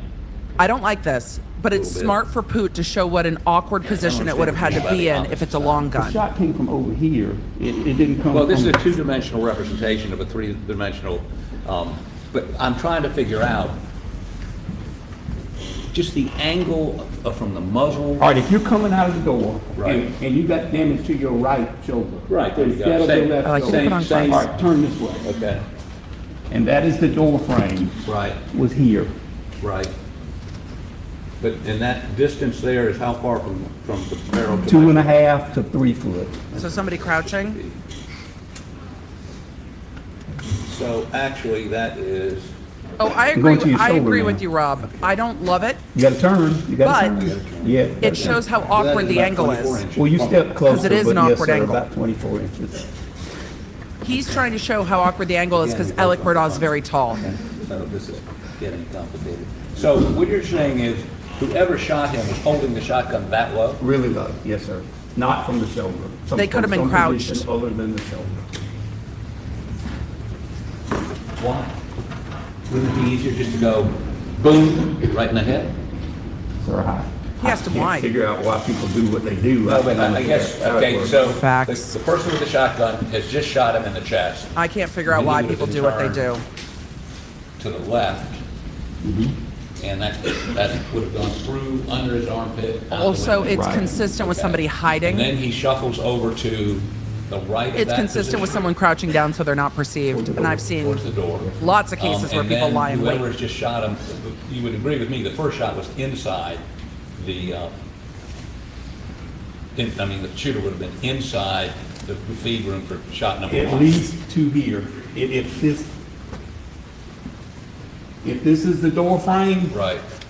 Cousin Eddie doesn't seem the as tall, but I don't ejection port know. of that shotgun was in at least this far. And how far back was he in the room when he got shot? Tall? Yeah. Just on the other side of the 5-foot mark. Okay, so how far was it be from that 5-foot mark to the door frame? 5 foot. Yeah, no, but I mean, how far would the barrel have been if that was just inside? Well, it depends on the length of the shotgun. Assume that's Benelli, whatever the Well, name. if this represents 5 foot. Interesting that Dick just said and I've assume got the- it's a the Benelli, ejection port inside the door. because that's what the prosecution's what's 2 assuming, foot? I mean, you don't want to that it's that type of 2 foot. shotgun. Interesting. There's consistency.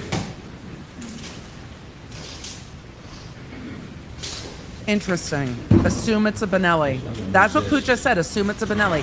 That's the gun that's missing. Huh. Thank you. So, this is 5 feet, right? I don't know what's on that end, but this is the door. Did he say assume it's this Benelli? Maybe. This is actually 6 feet. So if Oh, it's, that's 5 feet, that's 5 feet. for demonstrative purposes, if it's This gun, trial and this that trial reaches seems to limit inside, their so that's what? objections How far? I can like see. they'll run I'm out. at 5 feet. Okay, and step just a little bit behind 5 foot, because he's occupying that next foot. There you go. So how far is that? He's This is just 5 grinning at the feet. jury. This is a little bit back, Yes, 5 sir. feet. Now can't your body, This way or Yes, sir. This way, okay. The defense is demonstrating the angle of the shot was a Okay. difficult angle, a little bit an more. odd angle. Right there. Okay.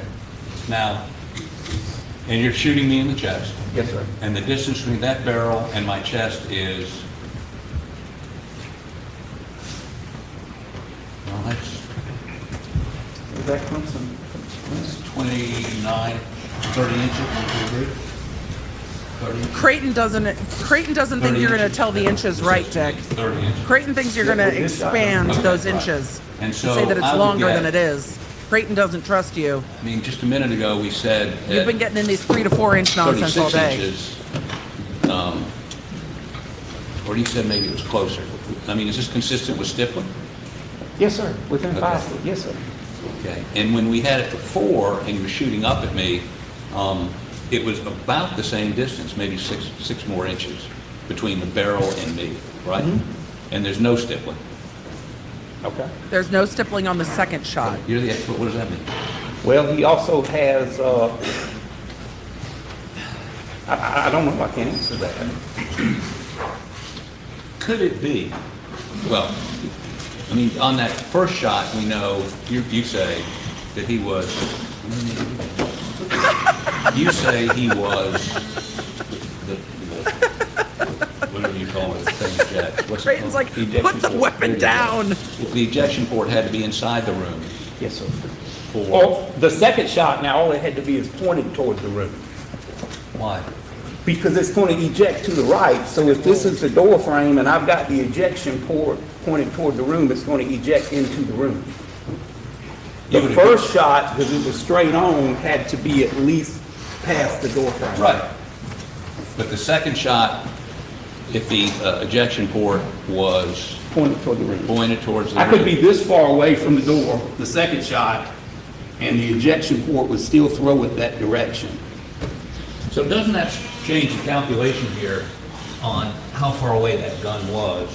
Because the ejection port on this, is that it down there? Where is it? There it is right there. The ejection port is, who you disagree with me, about, This is actually a helpful measurement. Oh, nope, he's extending it. Look, he's not going to the top of 28 the inches from the barrel. ejection On that port. shotgun. Yes, sir. He's going to the back of the ejection port. This week. A possible shotgun, although it doesn't match up with the ejected marks on the shells found in the thing. But there's some theory that There are, this is the, okay, about the same shotgun. So, about the same type of shotgun is you what would he agree just with said. me that the shooter would have been, how about show me again how low they would have been holding this?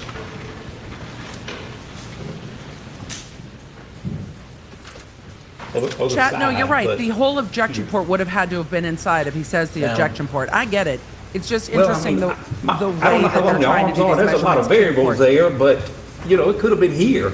It could have been here. I mean, I can't tell you the mechanics of it. All I can look at is the angle.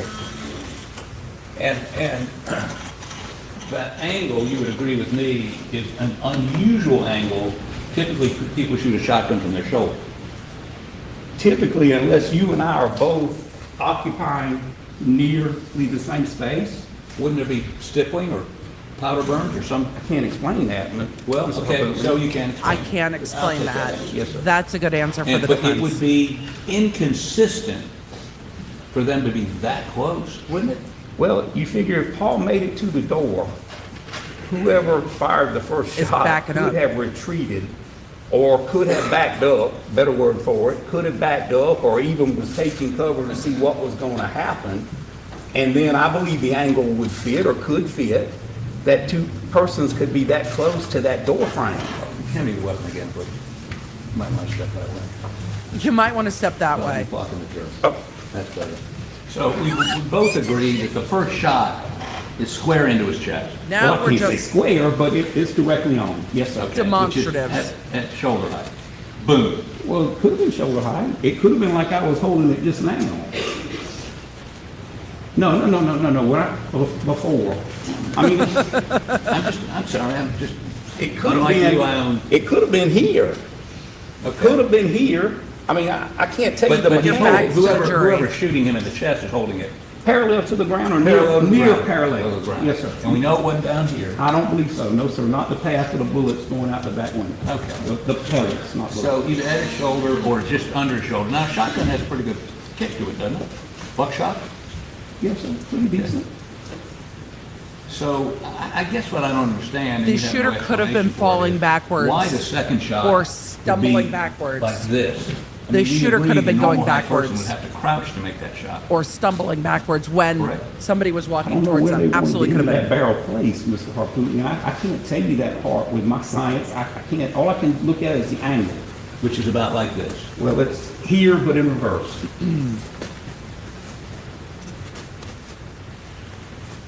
Which is about like this, correct?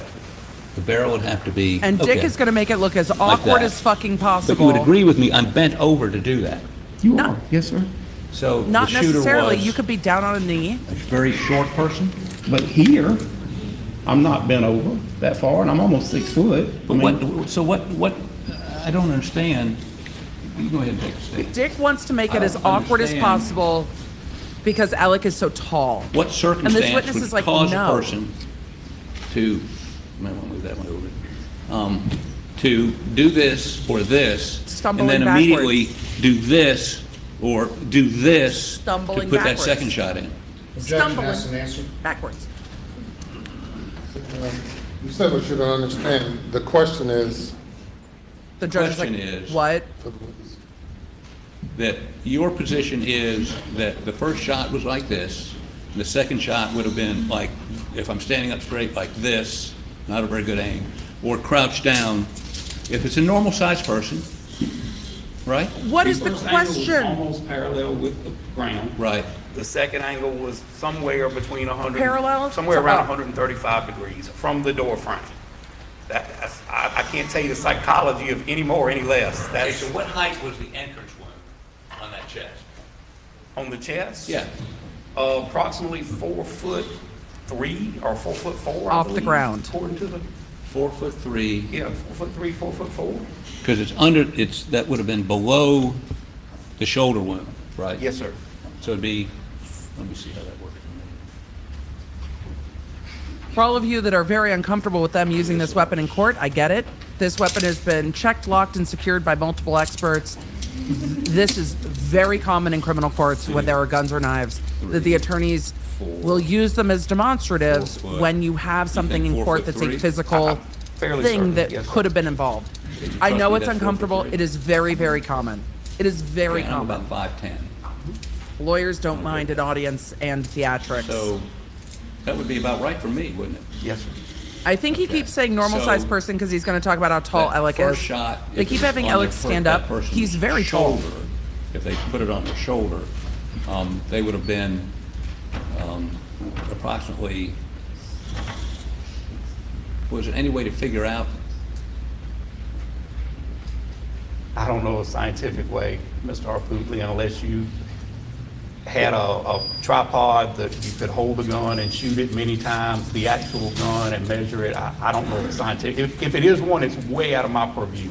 I look at the angles, and I look at the damage, and I develop my angles. That's what I do.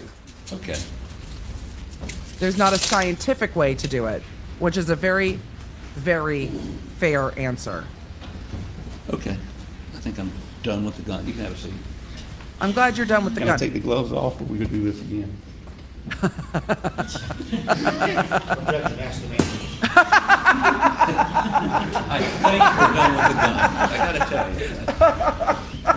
you. Creighton, that's not appropriate, but it's funny, my man. But that is not appropriate. Creighton said objection asked and answered when he said, "Are we going to do this I again?" need this. They're just all getting punchy.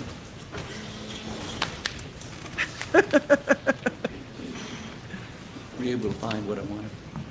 They're just all getting a little punchy, which this is a more casual courtroom. And I'm not surprised Creighton's like asked and answered. Because now Creighton wants his chucks from the jury too. You can't just let Poot get all the chuckles. That's a lot of sled. Look at all that You law were enforcement hired sitting back on- there. Were you hired on December A 22nd? lot of law enforcement. I think it was in November when I first got to review the evidence, and I think I was hired in October. What year? I can't tell you the actual date on my retainer, but 22? it was several weeks after that before I ever got access to evidence. Okay, so, you read a crime scene reconstruction done by a guy named Bevel, from Oklahoma, did you not? Huh. Bevel's the blood spatter expert. I did refer to, I did read that, yes, sir, but I did not depend on that to make my determinations. No, I'm just saying. Okay, yes, sir. For purposes I did of- review that, yes, sir. Okay, and do you remember when he generated his report? I don't, Mr. Harpootlian. Would it surprise you if he generated it in 2022, early? What's early mean? Several months before you even asked, right? Yes, sir. Okay. And What did that you were answer? their second choice? Ew. I don't know if I was their second choice. I was a choice. Okay. I finished my notebook. Let me make sure I understand the date Yeah. of Mr. Bevel's. We're done. Notebook 2. So he issued a report Time to in go to March notebook 3. of 2022, and you were not asked to get involved until October of 2022. I had a phone call early, shortly after, I don't even remember who I talked with, but someone called me shortly after the homicides and asked me if I would mind taking a look at stuff, and I said I'm always available to help if I can. Okay. Now, the other things that you looked at, let me just make sure we understand what you looked Hello, at. Fred. You had a Fred says hello. David Green recording of June 7th, 2021. You remember looking at that? Body camera, You yes, have sir. to go. You And you in that can't body be there. camera interview, when they talk to Mr. Murdaugh, he indicates the phone had fallen out of Paul's There you go. pocket when he tried to check his pulse, and he put it on. It didn't explode out of anywhere. He put it on that picture that you introduced just a moment ago. He put it on his rear end. Correct? Fred, no. It may have said that in the body Okay. cam. So there was no exploding out of any pocket, right? I don't believe it did, and that's what I said, someone other than Paul put it there. Okay. Now, you had a SLED crime scene investigator summary. Was that by Agent Worley? I read several SLED reports, but Agent Worley's report was one of them. Yes, sir. Okay, and you digested everything in that report that was relevant to your inquiry? I read those reports just so I have the knowledge of it, but what I can work out on my own, even if it contradicts their results, I like to make my own. For instance, Conclusion. she had He's not worried about very contradiction. distinct measurements on shell casing The locations. sound just got Right. real weird. Yes, sir, I believe they And you did. relied on that, certainly, in looking at shell casing placement. When you say shell casing, are you I'm talking about? about where the Blackout 300 shell casings were. I looked at the path. I did not look at I'm gonna the switch, measurement per se. the audio's now gotten a because, little hard like I here. said, So we're talking about the shell casings that Worley measured. I don't get too involved with that. I'll look at the general path where they're at, but as far as so many feet, so many inches, I don't pay a lot of attention to that. And I'm not asking you that, but it would show you the path of the shooter, would it not? Well, like I said earlier in my testimony, it could or it may not. You can't look and say a shooter started here and ended here because he might have went from here to here and back to here. Well, So let me rephrase that. Not necessarily the path. He's like, he but might could have done this, at this, least and you that. would know generally where the shooter was during, if you look at the coagulation of all those shots. For instance, what we see, if you remember correctly, is a number of these shell casings. There's one sort of back on the gravel road, and then all of the rest of them are located in a fairly small area on the grass, and then there's one under her, right? yes, sir. Okay. I think they're gonna And try that to would finish show this you, witness before at least lunch. generally, I mean, the one under her had to have been a shot that was fired while she was upright and fell on it, correct? I would agree with that assessment. Okay. But it'd give you some general idea where the shooter was. General idea. Not- General idea, somewhere within 5 foot, 5 or 6 foot, knowing what I know about those rifles, it's not going to throw it 20 foot or 30 foot. It's going to be confined to that area, and all I can do is probably put a general perimeter within, a couple yards at the most from Miss Maggie Murdaugh. Did you look at the autopsy report? I did, yes, sir. And the autopsy report, Dr. Reamer indicated the angle of the shot, we would talk this to death, was 135 degrees. I really wasn't aware of that, but I look at the photos more than the report part. Because he does his own math. Hold on 1 second here. Let me see if I have it. Let me ask them. Y'all, I can't lift Fred up because Fred is tucked into the lap, and if I hold him up, he's gonna get all cranky with me. So he's just all tucked in. Fred, I will. Before I get up for lunch, we will say hello to Fred. But Fred and George are our brother cats. They are both gingers. All right, I'm gonna try to answer some questions while he's looking for something. Let's see. James said if someone fell backwards and is lying on the ground, like someone not expecting Paul to still maybe be standing. Oh, there we go. Let me ask you what They else could you still looked at. shoulder the You shotgun list a and bunch fit the of angle. things Yep. here. You There's a looked lot of at, things that could fit. Lab photos of victims' clothing, trace reports, DNA, CS. What's CS photos? Evidence processing. What's CS mean? Crime scene, yes, sir. Okay. So you looked at the crime scene photos. There were 449 of those, or at least the ones that were relevant to your what you were looking at, right? Yes, sir. And Maybe. a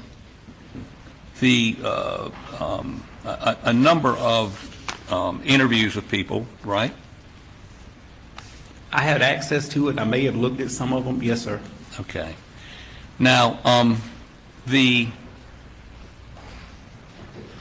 me ask you this. Does the wound on Paul's shoulder indicate to you how far the shooter was? I mean, what was the spread at that point?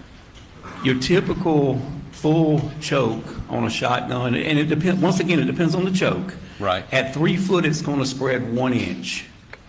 Okay, well, With an improved choke, at 3 foot, it's going to spread 1.75 inches. So I don't know the, They don't you have the looked at gun. the autopsy photos, right? I did, yes, sir. But they don't Was have the the wound gun. on his shoulder bigger than 1 or 1.75? It's a massive wound. I mean, it's massive, but a lot of that can be taken into the angle too, Mr. Harpootlian. Did you look at the x-rays? I did. I yes, sir. like And there's this whole witness bunch a of lot. pellets in his shoulder. Along the path, yes, sir. Along the path. But it wouldn't it indicate that the spread of those pellets is significantly more than 1 inch or 2 inches? Like, I think we determined it was about a 6-inch spread. Well, I don't think with the angle, it would be possible for someone to be 12 yards away and shooting up that direction. So obviously, that's got something to do with the close proximity and the way those number twos work. So, do you have an explanation for why the spread would have been that big based on what we just did? I don't want to pull the shotgun out. I'm not a firearms examiner, Mr. Harpootlian. I'm just familiar with how they work. I'm just the crime scene And so your reconstructionist. position is that spread is not inconsistent with what you've I testified? do not believe so. I have had people shoot themselves in front of me, and I have worked a number of crime scenes where I've seen the same damage. Okay. I have a So, question about that last answer. Shoot. Okay, here we go. Har- knew I'd I have seen a it question. somewhere. This is your report. Thank you. Okay. Let me ask you, did you say Paul's height of 5'8" and the sharp angle upwards, approximately 135 degrees, I know I find it, support that Paul's left side was dipping slightly, head slightly forward as he was standing or exiting the feed room at the time of the second shot? I think that's what I testified to, yes, sir, and that's still my findings. Okay, I just want to make sure this 135 degree thing I didn't imagine. That's what you said, right? Well, that's what I was saying. I was hoping you didn't say I copied someone else, but yes, sir, that's my measurement. Okay, so,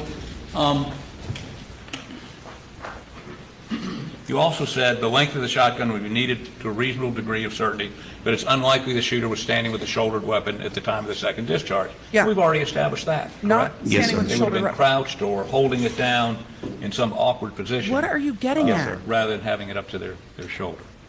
Okay. Also,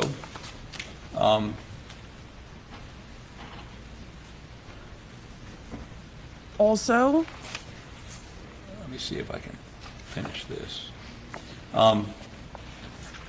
You don't have, you do, in your opinion, IQ 7. It is my opinion that the exact position of the shooter cannot be determined in relation to Margaret, correct? Yes, sir. Do you have the most accurate information available to narrow down the position of the shooter's position is the physical location, position of the deceased, bullet path of known wounds, stippling, or lack of physical damage caused by those wounds?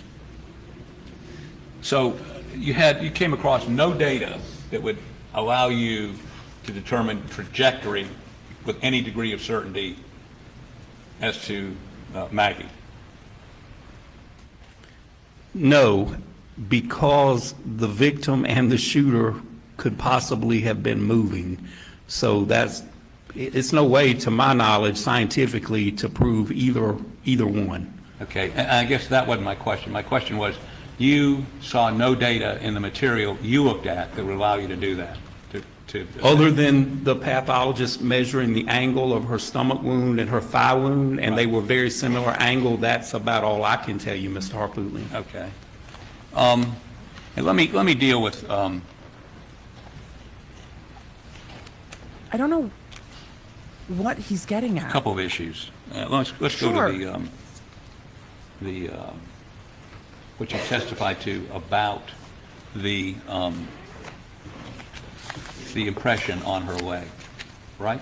Yes, sir. Now, this, again, was there a photo taken of either her leg or the tire that you're talking about that would have been what you would expect if you were trying to make a comparison, that is a 90-degree shot of it, either one? And no, sir, and that's why I explained that I can't call this to the exclusion of all others. If I was going to make an absolute identification, I would require a scale photograph. Right, This and is there's no still scale in the either one of those. prosecution's No, sir. crime scene But I reconstruction got it expert. close, but still not close enough for me to call. I used the Fred? scale at autopsy that the pathologist used on the back of Miss Margaret Murdaugh's leg, and I went and did research on the tire, My and I cat is actually know the pushing type of on the tire. camera. And the only problem is it comes in a 9, a 10, Fred! and an 11-inch front tire. So I have no way to scale that without the actual tire. So you're not telling this jury that it's your opinion that that tire caused that He is. impression Fred is on the back of nuzzling the the law What I'm nerds. telling the jury is, that is a class, they share the same class, it's called an association, and in my opinion, either that tire or a tire just like it caused that impression. Well, let me ask you this, by the time it got to the autopsy for leg, whatever mud was on there was washed off, right? There was no, in those autopsy photos, all you see is a bruise, correct? That is correct. Okay, and so the only evidence you have is that there was some mud stuck on the back of her leg with those specific details, right? It's an impression in mud, yes, sir. Okay, when you looked at the tire pictures, was there any mud on them? There are, specifically those treads, and like I pointed out earlier, you can actually see unique random characteristics. In a perfect world, if I would have had a scale myself, I would have called that all day, and my technically reviewer would have called it all day also, but I'm not allowed to do that. You're not allowed to do that because you may be close, but you can't say with definity that tread caused that defect on the What back. I can say is that, in my opinion, that impression was created by that tire or a tire with similar characteristics. Did you look at any black and white images of that what you call a tire impression or mark on the back of her leg? I did. I made it black and white, yes, sir. Okay. So, okay. You can go round and round about how sure you are, but I'm not going to do that. Let me ask you sort of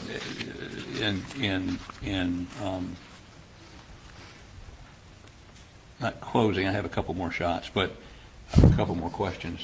We'll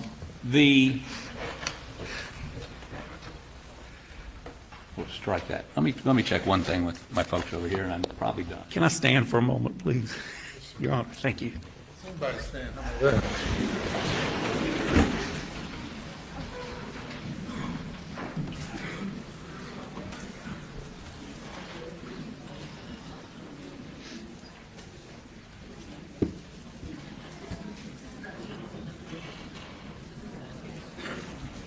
Why are we standing? Are we standing for Fred? Did he beg the court's indulgence? Are we taking a pause? Why is this witness not done? Why isn't it lunchtime yet? We're waiting on Poot. The witness, that's fair. Y'all, sorry, Fred needed his blanket back on his chair behind me because that's Fred's chair, but the blanket was folded up. So, let's see. I saw a comment real quick I was trying to grab. Okay. He asked for a stand break because the chair is torture. It's awful.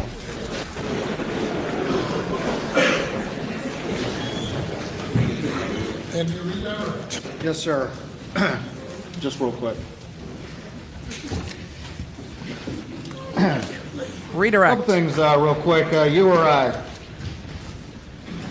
contacted by SLED to do a review of this case, is that correct? Yes, sir, it was. And were you told any particular conclusions to come to, or did you do a fresh review and then arrive at your own conclusions of your own independent judgment? Every conclusion I came to was in spite of any pre-existing conclusions. I made my own conclusions. You're asked a little bit about the tire mark impression, and were you relying on the crime scene photographs of Maggie Murdaugh at the scene? Yes, sir. And did you see mud, which is the impression that you examined? It is. Yes, sir. And from your review of the crime scene, was there any other ATV in the vicinity of where Maggie Murdaugh was found, except that tire you looked at, the picture of it? That's the only one I observed. And you said it either had to be a tire, that tire, or a tire with similar characteristics Yes, sir. That's my opinion. on the ATV that was at the scene. Yes, sir. Okay. You were asked a lot about shell casings, and you pointed out that they can be thrown different feet and can move around, and shooters can move as well. said Is that that. correct? That is correct. The shell casings, though, that were were they located in this area around the feed room as to where Maggie Murdaugh was found? They were. And you said them shell casings ain't gonna get thrown 30 feet, right? No, Them- sir. Not them my, shell not casings my aren't going to get experience. thrown 30 feet. You mean one of them things? God. Everyone in this case has gotten more southern as this case goes on, and I'm living for it. I love it. It's just too funny. As they are getting tired, the turns of phrase are getting more In casual, your and I love it. experience, having done 850 homicide scenes, can shooting events be fluid situations? That's death scenes, but the answer is yes, sir. The victims can move, Yes, sir. the shooter can move, Absolutely. That's what happens. people can change their aspect of how they're positioned at any given time? Because of the moment. Well, if I can get to it on that easel, y'all went through the whole thing, drawing and all the rest of it. But what y'all were drawing, that was actually reversed from how everything happened, is that correct? It was.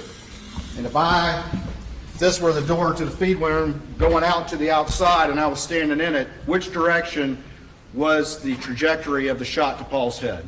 Oh, good. They're using the Where I'm doorway. at, up at a 135-degree angle. Good, What did good you use of observe up props, here? Creighton. I've observed body fluid, a concentration of body fluid as a result of a gunshot wound.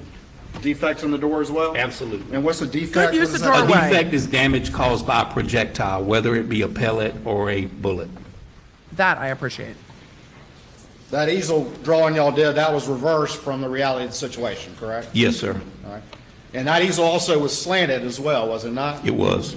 And if it were actually standing straight up, that dot y'all were marking would actually be higher than it was when it was demonstrated to the jury, is that correct? Yes, sir, and that's why you use approximate, because I can't tell you how Paul was positioned. I can only go This by is the one of angle. his better redirects. All that stuff Truthfully. that you and Mr. Harpootlian did with the easel and the shotgun and all the rest of that, does any of that change your opinion about what happened to Paul on the night of June 7th, 2021, when he was fatally shot in the head? It does not. Thank you, Your Honor. Nothing further. That was a good recross or redirect. That's one of his better redirects. We agreed that what I did there a moment ago with the easel was a mirror image or a negative of what actually occurred, right? It was the opposite side of the door, yes, sir. Go get in the door, please. Go get in the door, please. Wait, he was yelling at Barbara to go get in the door, Mr. please? Barber, in the interest of justice, has Go get in the allowed me door, to point the please. shotgun at him, Your Honor. It is. Poor Mr. Barber. He's been the best So, attorney on this we team, agree and they just push him around. If he's standing in Like- the doorway, the shooter would have had the shot and. Mr. Barber's how like, about turn please a little don't bit point to the gun your- at me, sir. This is Turn so that way. awkward. A little bit more. Yes, sir. Can the jury Okay, even see in the shotgun, doorway? Would have been about like this. About here. About like this. Yes, sir. Okay. We've got a tornado Okay. watch incoming for all So of you in that's Middle the Tennessee. trajectory. It looks That's like. where the barrel of the shotgun would have had to been. In my opinion, yes, sir. So far, I've only had Okay, to thank stop you. No one further questions. stream for Swirly. We'll see what happens Just today. step down. Yes, sir. Lunch. If he says call your next witness, I'm going to fall out of my chair. I adore the deputy in the glasses. Ladies and gentlemen, we're going to break for lunch at this time. Members of the jury, I'm appointing juror number 826 to be the foreperson of the jury. The foreperson has the responsibility of serving as the spokesperson for the jury from this point forward. You don't let them pick their own? Will have the responsibility of presiding over the jury deliberations and will have the responsibility of completing the verdict form representing the unanimous verdict of the jury when we reach that point. What? And also sit in the first seat, which is the seat designated for the foreperson. Understand? Huh. Very good. We'll see you all at 2:15. All right, which means I will be back here about 5 minutes before that.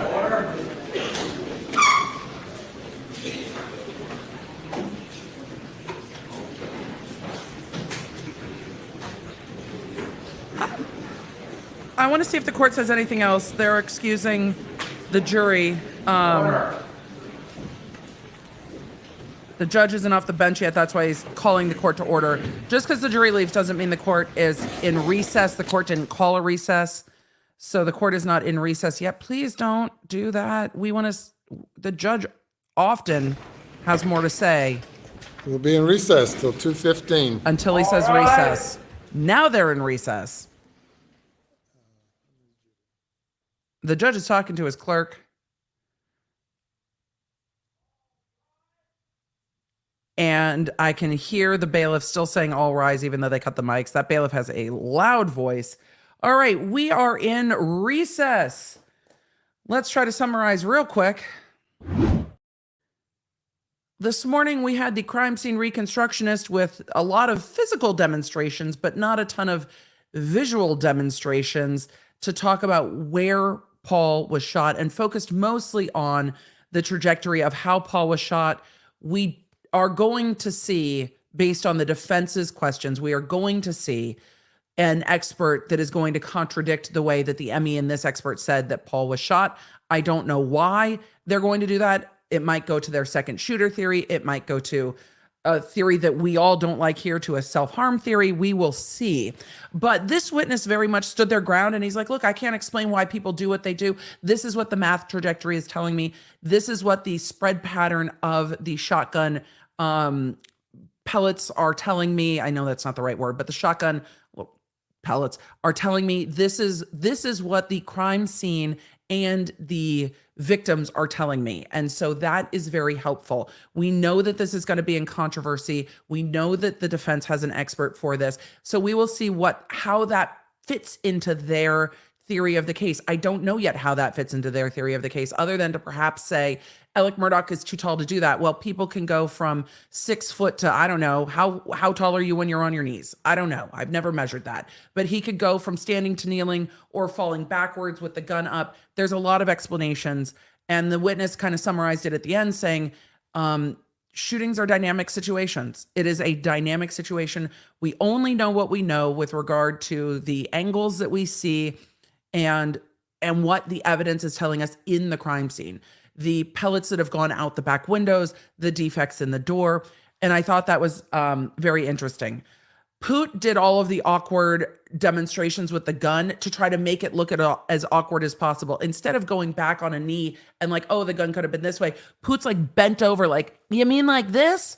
To show the jury, look, this is super awkward. No one could do this. But we know that when the defense demonstrates things, they're going to make it look improbable. And when the prosecution demonstrates things, they're going to make it look more probable. And the jurors aren't going to go back to the jury room and grab the things and then do all of that. They're just not going to. So we will see if it's helpful or not. And then as that witness finished, that was all morning. This morning, the judge ruled that a lot of the roadside incident will come in. I suspect that'll be the rest of the afternoon. And then they appointed the foreperson as we broke for lunch. This is the foreperson. They're sitting in the first chair. I didn't know that this court would appoint the foreperson instead of letting the jury select amongst themselves, but they appointed a foreperson and like, you are the spokesperson to the jury. I'm not sure why the judge decided to do it now, unless they had previously done it and I hadn't heard it or we had missed it. And the foreperson was one of the jurors that was excused due to testing positive for the vid. So it was an odd thing, but they do need someone to communicate with the court. Normally one juror kind of communicates with the court, like we're back from lunch and stuff like this. So it's interesting testimony. A lot was made over the mud on the back of Maggie Murdaugh's leg, that mud was from, it seems they're arguing contact with the ATV. The defense is, I think, going to be arguing that's a shoe print. That's what we heard them say in opening. And we know they have a shoe print expert on their witness list that is flying in. We've heard more about trying to figure out when they're flying in. Today was a whole lot. But this afternoon, I think we'll get more roadside incident stuff. So with that, I'm going to answer some questions and then I'm going to go get lunch. And then I will keep you posted about what we're doing. So the afternoon stream will be starting at 1:10 p.m. Central. Miguelina, if we can make that live so people can go chat over there when we are ready. Let's answer some questions.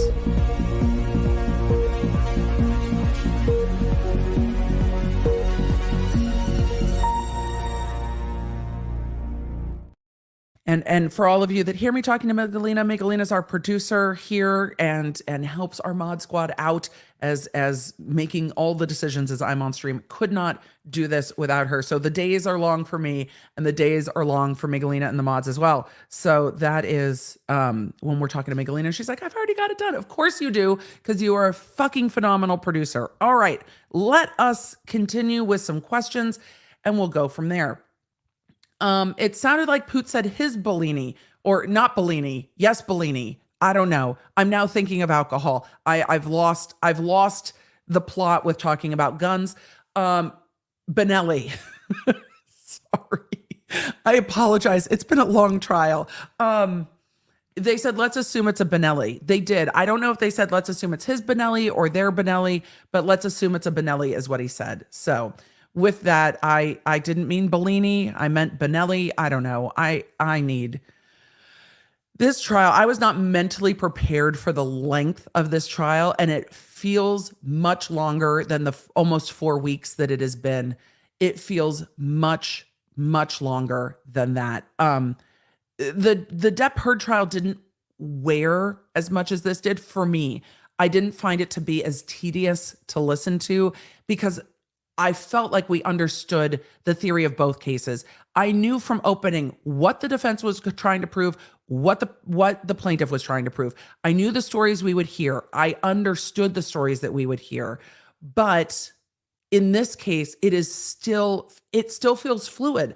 I feel like there is still a fluid story and we don't know what the fuck is happening half the time. And that's very frustrating. It is the job of the prosecution to have a very, very clear theory of the case, and that each witness should be a puzzle piece to that clear theory of the case. And that's not what's happening here at all. There is no clear theory of the case. This has been more discombobulated than the Brooks case for me. The Brooks prosecutors were excellent. They were very conscientious. They were very refrained, and they were very much linear. Though that wasn't a circumstantial case. There was video of Brooks. There were eyewitnesses to Brooks. But a circumstantial case, please know if this is the first time you've watched a full criminal trial, a circumstantial case does not mean clusterfuck. Often a circumstantial case can build with, with the evidence building a puzzle piece. I have tried lots of cases that were all based on circumstantial evidence. Circumstantial evidence is just as powerful to the jury as direct evidence. If you tell the story well, if you do not tell the story well, the jury is going to go, I have no idea. I have no idea. And when you get to I have no idea, that is an acquittal. I have no idea is not proof beyond a reasonable doubt. And just so we remember where we're at, proof beyond a reasonable doubt does not mean proof beyond all possible doubt. It means beyond a reasonable doubt. The thing with this case that's so hard is a lot of the circumstantial evidence is reasonably interpreted two ways. It's reasonably interpreted that he he left and went to his mom's and he lied about being at the kennels and he heard the gunshots, but he wasn't the shooter and he just kept walking off because he wanted to buy that sympathy, that the motive goes to somebody else being there. That's a reasonable explanation for all of this. So when you come up with two reasonable explanations, that is reasonable doubt. It's not, somebody parachuted in on the airstrip and did this and this and that. It has to be a reasonable explanation. So we're going to see. They're going to be arguing over third-party guilt. Could someone else have done it and SLED just fucked it all up and didn't go after that person? There are motions pending about third-party guilt. Not a it could be somebody else. It's a what is reasonable with third-party guilt. And I think that they are going to try to point towards Cousin Eddie. So with that, we are going to zoom through a few questions and move on. It is because Melissa said, and this was earlier, it is because Alec Murdaugh's statements were not consistent. I think that's how we've gotten here. I think a lot of this case is based on the defendant's own statements, which if you watched yesterday's podcast or listened to yesterday's podcast, I talk about the fact that when you talk to the police, you're never talking your way out of a prosecution. You're talking your way into it. If the police give you Miranda warnings, you're probably a suspect. However, if it's non-custodial, they're not even going to Mirandize you. This was non-custodial. Remember at the beginning of Josh Duggar's case, they said, "Can we have a chat with you?" And Josh Duggar sat down and said, "Is this about somebody downloading illicit images of children?" Before they even started Mirandizing him. But it was okay because it was a non-custodial setting. When Alec Murdaugh and Corey Fleming walked in to get information from the police and they're like, "We'd like to ask you a few questions first," they didn't Mirandize him because it's a non-custodial setting. He could get up and walk out. And in fact, he did when he took a phone call. But at that point, Corey Fleming tried to say, "I'm not so comfortable with this." And Alec's like, "I'm okay, let's go on." Corey Fleming tried. For all of his disbarred self and all of the shit that he's gotten himself into, he tried to stop Alec from talking to the police that last interview and didn't. Miss Kimmy said, "Bellinis for all on my birthday. Happy birthday." We had a Law Nerd birthday yesterday too with Miss Amy Van Dyke, and it was her birthday yesterday, and she spent a lot of that with us too, except when she was on ESPN being fabulous. The angle is perfect for a kneeling shot, in my humble opinion. I mean, I think that's reasonable. The World Wander said, "If I ever reach the point in my life where Poot is pointing a gun at me in a doorway, I'm just going to live as a hermit on a mountaintop somewhere." And the thing is, Barber's clearly the newer attorney in this firm. I think he's been great. I really have liked Barber this entire time. I've liked his cross-examinations. I enjoyed the sparring with Tinsley, even though when they were in front of the jury, he was like, I'm not gonna get into it with Tinsley. This is only going to go badly. Of all of these defense attorneys, I've liked Barber the best, and I've found him the easiest to follow and watch. So, Emily, did you watch Alec Murdaugh's face while he was demonstrated Maggie Murdaugh's injury? I would love your take. I did not watch his face closely. There is a lot going on when I stream. So I tend to go back and rewatch these after stream, even if it's just for critical points like that. Lightning and rain hitting Memphis now. Stay safe. I will. We've got some incoming tornado watches here. Is the defendant allowed to wear headphones during graphic testimony? No. Wouldn't it have been easier to search for the guns instead of claiming Alec hid every place they didn't look? Yep. Sure would have been easier to search. They sure didn't do it. Sure didn't search. They had search warrants in their hand and didn't execute them. Assuming Alec Murdaugh hid money in offshore accounts, what would the motive be for the murders? Didn't want them to find out? Wanted the boat case to go away? Didn't want people tracking down the $30 million? Hadn't finished hiding the money yet? The prosecution's going to come up with a whole lot of things, and the defense is going to say, but if he committed these murders, or the defense I think should say, if the state's theory is he committed these murders to avoid the financial crimes, it wasn't until after the murders, and we heard this in Jim Griffin's cross-examination yesterday, it wasn't until after the murders that y'all investigated the financial crimes. The financial crimes weren't coming to light outside of the law firm until after the murders. So actually, the murders didn't buy him any time. The murders cracked the whole thing open and made everything worse, which they did. Against the Tide said, with it coming from a lower angle, do you think the shooter hid the guns under something like a dog bed, bent down to fix something, and then grabbed one of the guns from underneath? It's possible, or the guns were on the ATV, because we've heard the guns are in the ATVs in the cars, or the guns were in Paul's truck. There was a truck up there too.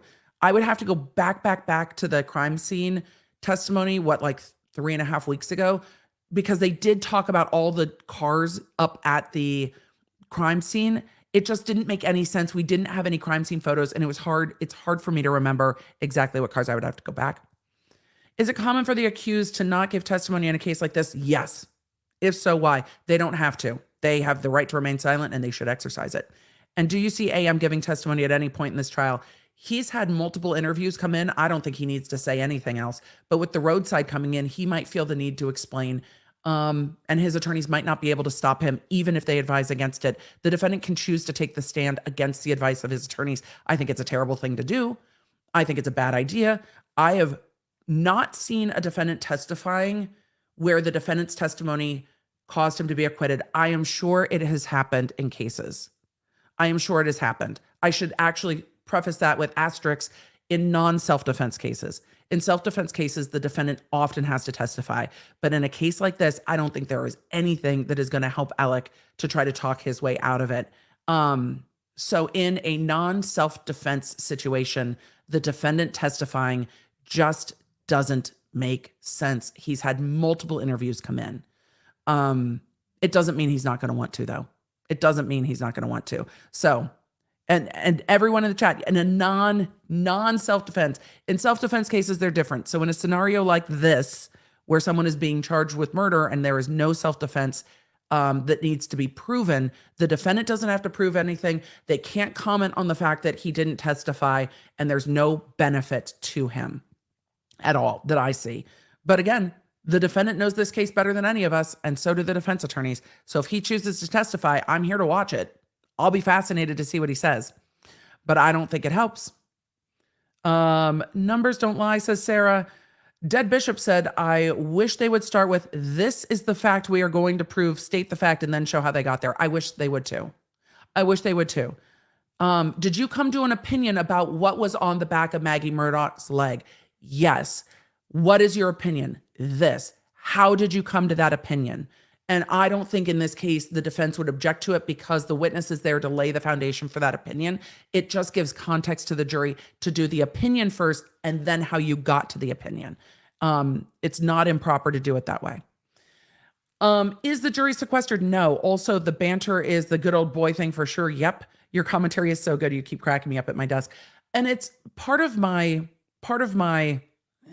annoyance with this is I spent over 10 years in a career where I would have a defense attorney come up and grab me on the shoulder and be like, good morning, Madam Prosecutor.